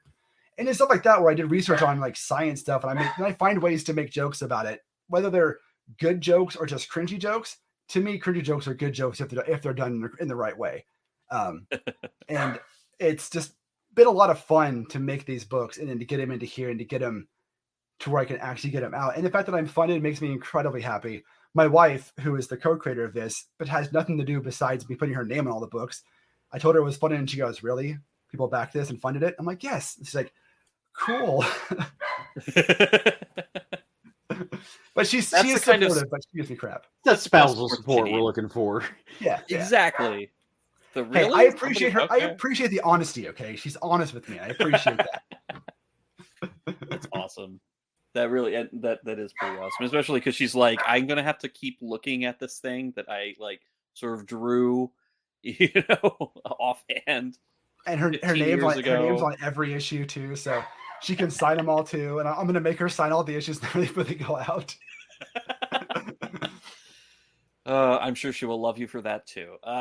She will. She groans at me. Yeah, but that's really cool. Yeah. So I know you've got all these issues written. Are you going to do the rest of them in this kind of same format? Are you looking at doing like 5 through, or I guess 6 through 10, also as a hardcover, where everything matches up and everything? Yeah. So chapter 1 is issues 1 through 5. Chapter 2 is issues 6 through 10. Chapter 3 is 11 through 16. Yeah. And chapters 4 is issues 17 through 26. I think I have to look at it again. I think it's 17. And what's funny is like, at issue 11, and there's actually an in-world story reason why I do this, but at issue 11, the artwork completely changes. The artwork is no longer this type of vectorized, stuff. It's actually legit, real comic book art. And issues 11 through 16 have a couple of different artists doing the artwork for it, and it's very much in tune because of the story it tells. I picked very specific artists to do these things for those issues. So when I get there, it's going to be fun because people as a whole, like, I don't like the art. There's going to be good art in those issues. And then I kind of continue that on in issues in chapter 4, because at the end of chapter 4, the first 4 chapters all kind of tie together back to like what was happening and why things happen the way they are. But yeah, I'm approaching it the same way. I'm collecting up the volumes. I'll have individual issues and I'll have the trade for those who want the trade and those who want individual issues. Because I like both, to be honest. I know some people like the trades collected, and some people like to have just the regular floppies. And what's kind of funny is I've got kind of an equal backing support for the trades and the floppies. Some pick the floppies, some pick the trades. It's almost 50-50 on who's doing what. It's pretty cool. I'm personally pretty excited to see this continue. Back with backing the Eynes Anthology all that time ago, I got to, I think one of the one of the rewards of backing was getting to read, I think like several several pages of these, and it was fun, and I enjoyed it.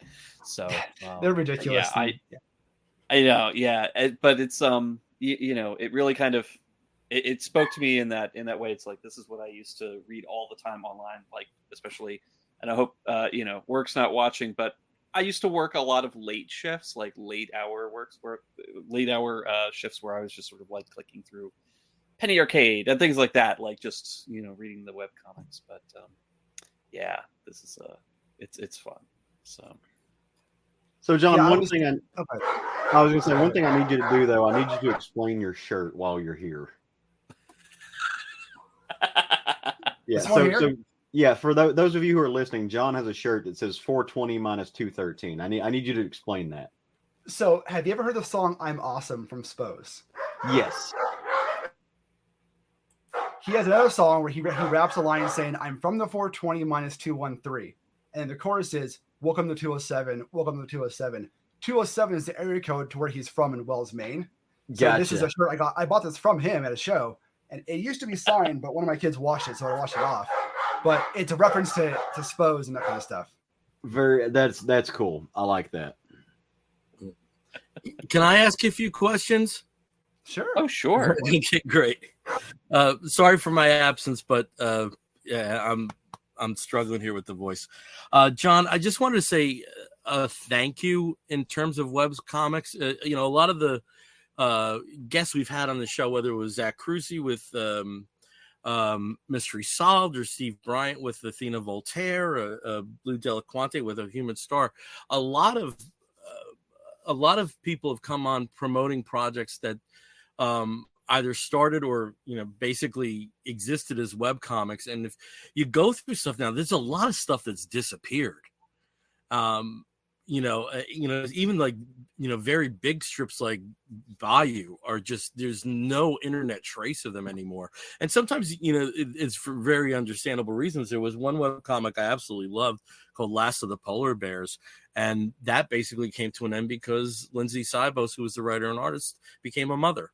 And that was something had to go, and unfortunately it was that web comic. So I did want to thank you in a sense for kind of putting these back into circulation, because it seems that there's this time gap of this archive that unfortunately just isn't represented right now. And it sounds like, Steve, you were mentioning you went through a lot of this stuff, and I think people would be surprised by how much just has gone in the ether and just only exists on people's laptops.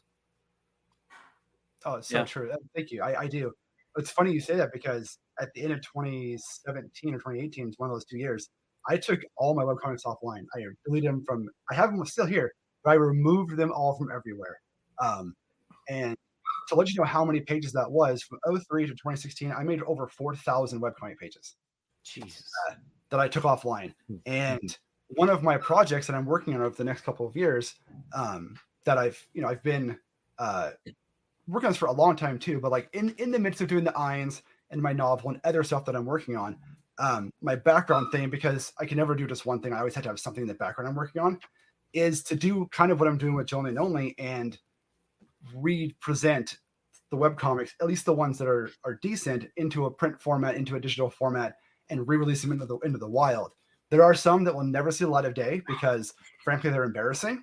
Right. But I am an archivalist at heart, so I will never delete them. They will always be on my computer, my backup stuff here, but they will never be out in print. There was a book on Amazon for a while that had some of those ones that I'm not really proud of anymore in it, but that book has since been taken off Amazon. Yeah. And looking through the materials today, two things I really appreciated. One, I think my favorite characters are Kettle and are Pot and Kettle, like by far. Oh yeah, they're fun. They're a lot of fun. I just love their particular commentary. And another thing that I really appreciated is your use of the Fumetti style, of incorporating pictures and very often of yourself, as background are actually, something that kind of gets some propulsion going in terms of the storyline. And just wondering, like, how you got to how you decided to work that element into, because it's something you don't see that much anymore. It's pure laziness, to be honest. When I make these comics, I purposefully don't try and draw things for Jonly Nonly, because that's not the point, right? The point is not to showcase my art. The point is to showcase being creative ways of getting things done and the writing to some degree. So the first time I ever wanted to put myself in the comic, I had thought, I can draw myself, and like, no, I'll just do a picture and I'll use Photoshop and I'll make him in a panel with me.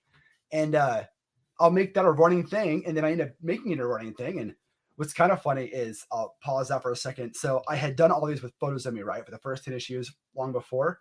Over the last year, I've lost 120 pounds. I've gone from 310 down to 190. So I went back through before I published them and redid all the pictures. So they're all of me now, not being a larger person, being where I'm at now. And it's a total vanity thing, whatever, but it made me smile when I did. But I did that mostly because I didn't want to draw it. And I have this idea when it comes to making anything, but mostly making comic pages, is if I want to find a way to do something and it's not working, I'm going to find another way to make something else work that's just as good or better. And what I mean is, like, when in the one issue in volume 2, where I wanted to tell a bunch of like educational type things and jokes, I wanted to have the guys go back to school, right? Essentially in their house, all of a sudden they have a school hallway and they have a school classroom for no reason. It's just there. But I didn't want to, like, the main living room is actually a living room that I drew and colored on the Photoshops. I hand drew it. But then the kitchen they have in the house is something I made in Photoshop. So I was like, for the classroom, I took a bunch of different elements. I was like, you know what? Let's take public domain images that are free vectors out there, and let's compose things together and make it all work. And then I put a bunch of Easter eggs in there. Like, if you look in the classroom, there's a shelf with books on it, and on the books has literally the names and logos of books I'm working on and releasing over the next 5-10 years are all on that shelf. You can see them if you pay attention. And all throughout the book, if you look on the walls and stuff, there's like artwork and covers for books that I've done, or books that or books that are coming out in the next year, the year after that. So putting me in the book comes down to, I didn't want to draw myself. I thought it would be hilarious, and I didn't really see a lot of people doing it in the genre or that I was working in. If Jonly Nonly is one thing, it's experimental, right? I'm not afraid to take a risk on how I approach a page or how I approach a joke or a story. There's an old rule in comics that I don't really like. That's like, you shouldn't have more than 25 words per panel. And it's because you don't want to like overburden the reader with too many words, which I understand. But sometimes you have to have more than 25 words in the panel because you have to explain things. So I think it's in issue 4. There's a panel where I basically call that out. And my buddy Casey, who writes Bigfoot Knows Karate, he was the one who was like, you have to cut it down, make it 25 words. Well, the caption literally says, this panel has 86 words. Fuck you, Casey. I do whatever the hell I want. Wait a minute. Now it's 118. And I do stuff like that in the book. And there's you asked earlier about, how much of me is in the book and like how much it represents who I am. There's technically 5 versions of me in the book that are just me. There's Jonly Nonly, who represents me as a character. There's this guy, the photos of me. And then there's caption boxes. There's 3 different caption boxes that constantly argue with each other. That are all me. They all represent themselves as me, but they all argue all the time. They talk back and forth about what's going on the page or the story or with each other. So there's a lot of me in these books. There's a lot of aspects of how I feel. And there's a lot of self-deprecation, because a lot of times I'll put things in and I'm like, that was stupid. I'm not going to fix it. I'll just call it out. And then the joke becomes not the stupid thing. The joke becomes how I call it out. And I like to make things work. I'm a big proponent of not wasting things. So if I make a page and it doesn't work, I'll rewrite it to make it work and figure out how I can make it work, especially for Jonly Nonly, because the beauty is it can literally be anything, because that's what it is. It's an experiment. It's experimental. It's meant to be an expression of just pouring my thoughts on a page and seeing what happens and seeing where they go. That's interesting. So, I mean, we were talking earlier about this being a little bit autobiographical. We all have this, notion of, we're we're multifaceted creatures, right? Like we're not one dimensional as far as who we are. And so you just mentioned you've got 5 versions of you in this book. Like, do you see that as kind of a way to like work? Because I find myself doing this all the time, right? I think this way about this issue, but I think this way about that issue, and they don't necessarily line up. And I find myself arguing with me, right? Trying to work through these internal things. Is this a way for you to do that? Like to help you work out like these opposing viewpoints that have to kind of work together because they're part of you. Absolutely. Yes. And you'll notice that if you read through the books and you read through all the way through issue 10, you'll notice that each captain box kind of has their own personality, but they are all me, and they all know that they're me, and they talk about being me, but they all have like, there's a yellow caption box, which is like the most like forward facing version of me, the version of me that like is positive and talking about the books and wants to make sure that it's done well and done right, explaining things. There's a slightly yellow greenish version caption box, which is more of he's kind of sarcastic. He's kind of stays in the background and makes snide comments every now and then. And then there's the green caption box, who's an asshole, who's calling out the yellow caption box and everybody else for doing stupid shit all the time. And he ends up being the one that says, for lack of a better term, a lot of the mean things in the comic. So, and then there's like the Jonly Nonly character he's like the idealized joke version of me in a comic book. And then me as the creator is I'm just there because it makes me laugh to have photos of me in there. But yeah, so it all ties back into basically me having ways to have conversations with myself, which is fun and not crazy at all. Well, it's not crazy when it's art. It's exactly. Yeah. Everyone does it, right? Yeah. And as you know, also with something you said, thank you, as somebody who tends to be a floppy guy. I love you had the dichotomy of the different formats. That's wonderful to see, because if it was only the paperback, I'd be like, oh, I wonder what the single issues like, just what the what that's like to read them in that format. And that you said that they're actually written written not for trade. I know what I'm going to be, what area of the campaign I'm going to be hitting. And I'll tell you a secret. Each of the floppies has, so this is in the trade too, but there's a preface written like in the inside page. First page of the book is always a preface that talks about, it's like me talking to the reader, kind of explaining what they're going to read, explaining what Jonly Nonly is, kind of what the issue's about. And sometimes it's funny, sometimes it's serious, sometimes the Jonly Nonly characters show up on that page and talk to each other and talk to me. And then in the back of each floppy issue, which is not in the trade, there is sometimes a special extra panel, and every one of them has a poem. I've written a poem in the back of each issue, and I'm not saying they're good poems. I'm saying they're ridiculously stupid poems. But they're all like, some of them are haikus, some of them are rhyming poems. Because I like writing poetry. I gotta tell you, man, it took me like 20 minutes to read the Christmas one. Which was awesome. The Christmas poem in the back. The 2-pager. Yeah. Oh, that took me like almost a month to write, because it had to be very specific to like the issue and what was happening, but I wanted it to be very much the night before, or the night before Christmas, that poem. So I had to I rewrote that thing probably 1,000 times, but I'm happy with how it came out. Nice. Okay, well, it's already late for us here, so we're going to start wrapping this segment up. So John, in terms of the contact points on the internet, where would people go? Not just the Kickstarter, but some of the other things that you're involved with. Where would they go? Yeah, so any social media platform, I am Y2, the number 2, CL. So Twitter, Instagram, TikTok, Facebook, this Y2CL is going to find me. Also, y2cl.net is my main website. That's where you can find all my other books, my artwork, and just kind of where I'm at. I have a new website that I'm building out, because with the launch of not my book, but the last book we did, which was Supernatural Baby Detective, that I did the colors for, that Kenrick, my co-host from Spoiler Country, wrote, we created a publishing company, or a publishing imprint, called Spoilerverse Comics. And you can go to spoilerversecomics.com. It's not fully done yet, but it'll be done here very soon. For our publishing website with all of our books. You'll have Eynes there, you'll have Jonly there, you'll have Supernatural Baby Detective there, and a bunch of the future stuff that I've worked on. And those are the places you get me in. And also a little secret, if we hit one of the backing goals, you'll actually get an early copy of one of the books that's coming out in like 2025 because I have them done. That's awesome. So definitely. So 19 days, and today is the 16th when we're filming and recording this. So I guess that means it would be the 5th of December. It ends on December 6th, which is my son's birthday. December 6th. Okay. Yeah. Oh well, happy early birthday to him. I like to pick days that are meaningful for things, so I picked his birthday last year.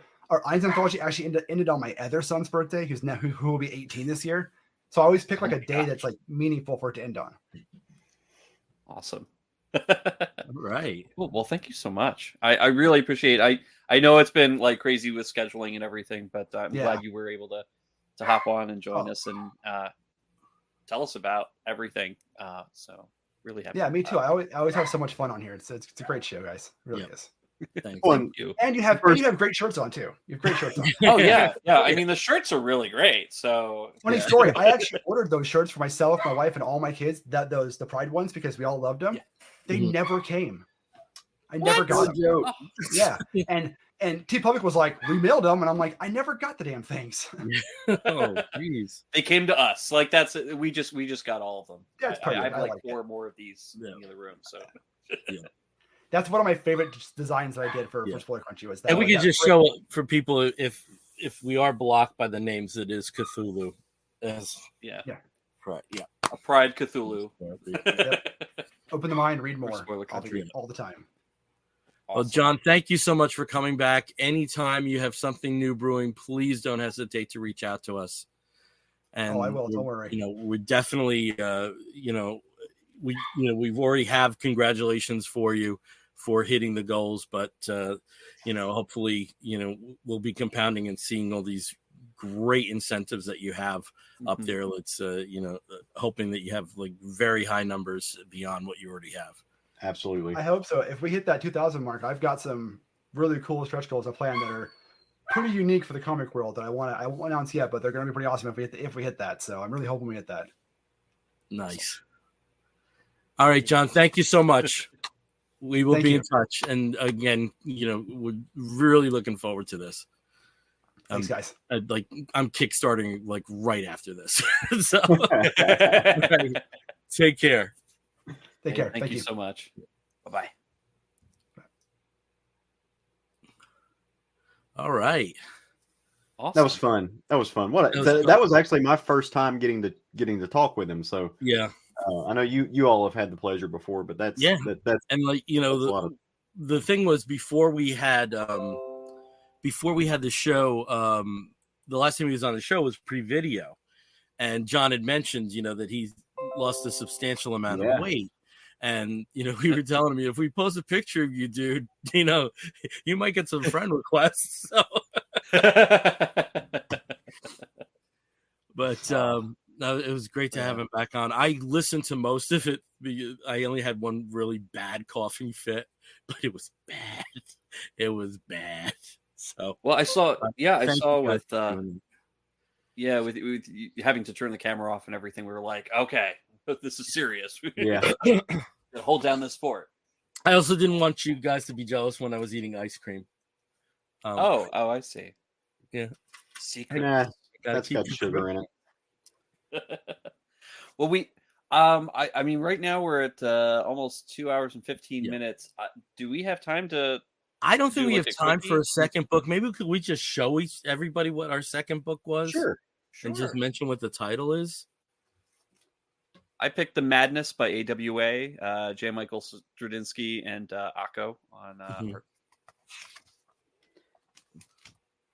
I'm into team books these days, right? So I was going to talk about the first 3 issues of Uncanny Avengers by Jerry Dugan and Javier Garrón, which spins out of X-Men world and Avengers. So yes, pretty cool. And I actually have the first issue of that. so I will sample that at some point. My book was, and there's a little bit of press on this one, is Unnatural Order #1 by veteran writer Christopher Yost with art by Val Rodriguez.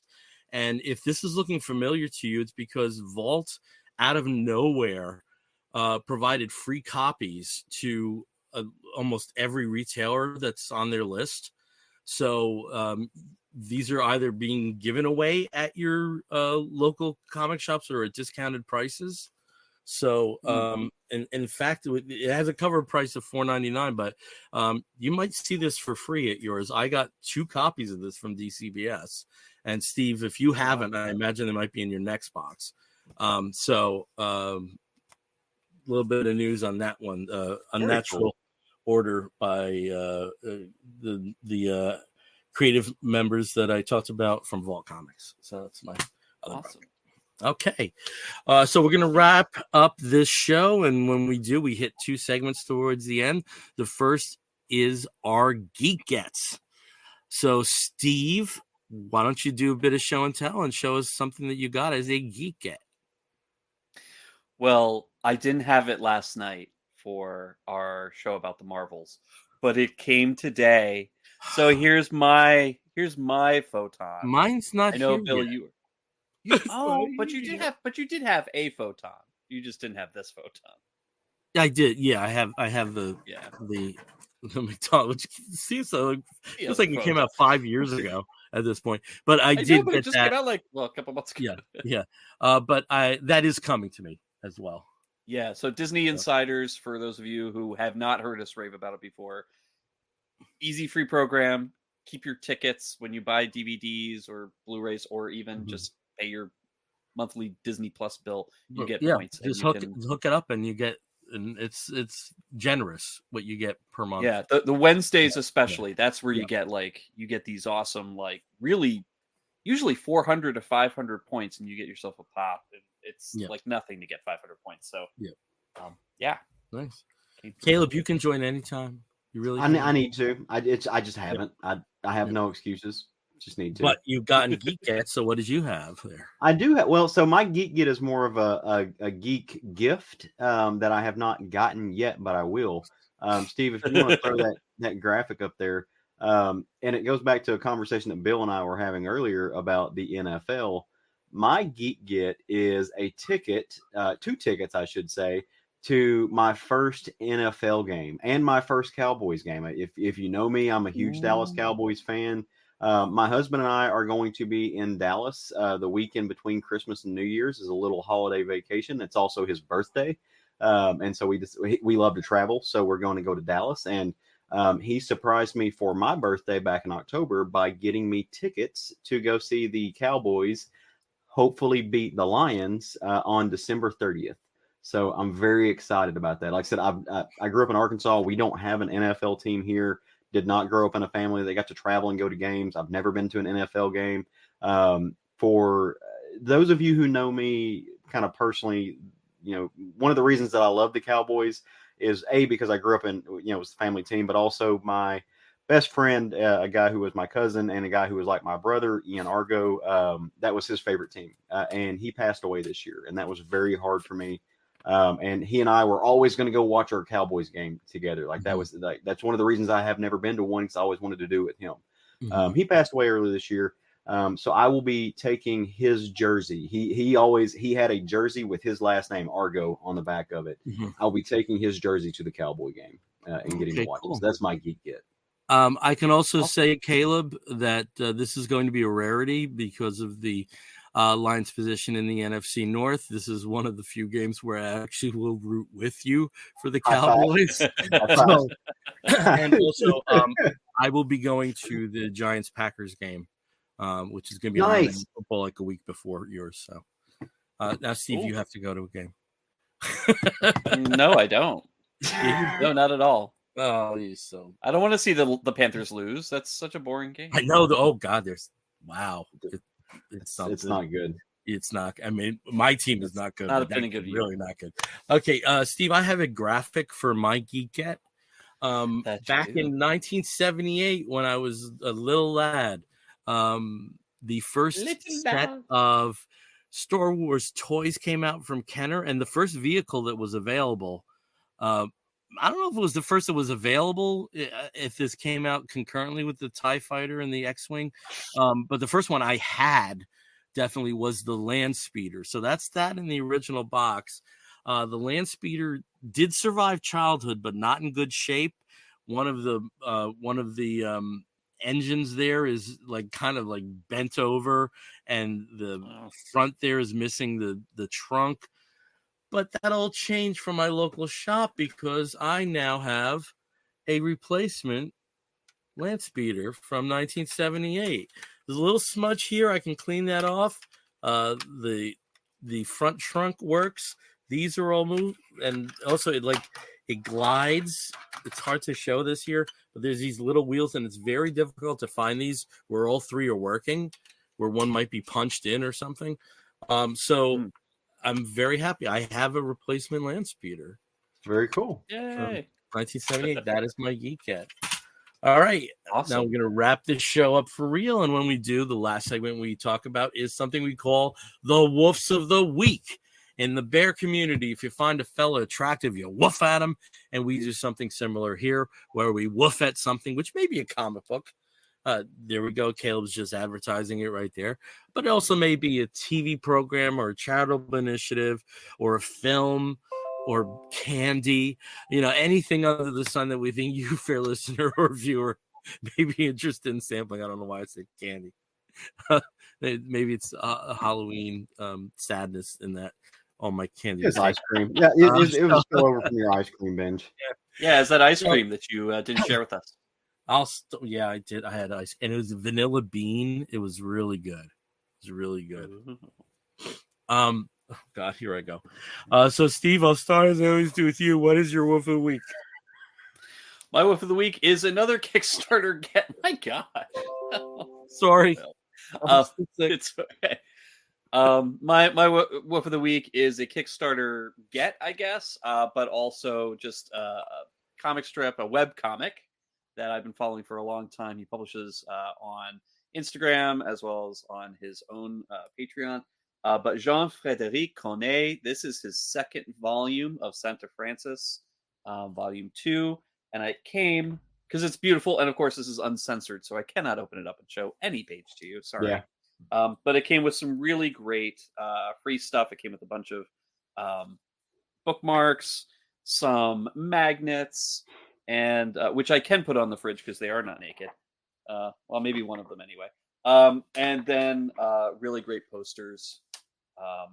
Two-sided poster with the characters. So it was just really cool. But I'm so excited to crack this open. I've read them all already online, but getting to see them in a published format like Jonly Nonly is fun. It's really fun to see and be able to hold them. So I'm excited about that. I recommend it if you have not checked it out. Santa Francis. Okay, great. Over to Caleb. Caleb, what is your wolf of the week? My wolf of the week goes out to the one and only LeVar Burton. For reasons that if you are tuned into social media, LeVar Burton gave a speech at the National Book Awards this past week, and in a most hilarious fashion, he opened it up by saying, "Hey, are there any Moms for Liberty people in the audience?" And nobody said anything. He's like, "Good. I don't have to throw hands then." And if I did not love LeVar Burton already, which I did, it endeared him to me even more. I can't stand Moms for Liberty. They're bigots. They're part of this, quote, neolibertarian movement that they hate the government, except they want the government to actually be fascists and tell you what you can't read and remove things that they don't like. And they're very racist and bigoted and all that fun stuff, right? But fuck them. And when LeVar Burton's on your side, that's usually a pretty good thing. So woof to LeVar Burton for just letting them know what the business is. Love it. LeVar Burton is in fact daddy. Yes. Nice. I'm gonna recommend. I'll send the video to you guys. Did you see that video by that father at a school board meeting at Virginia Beach? Oh yeah.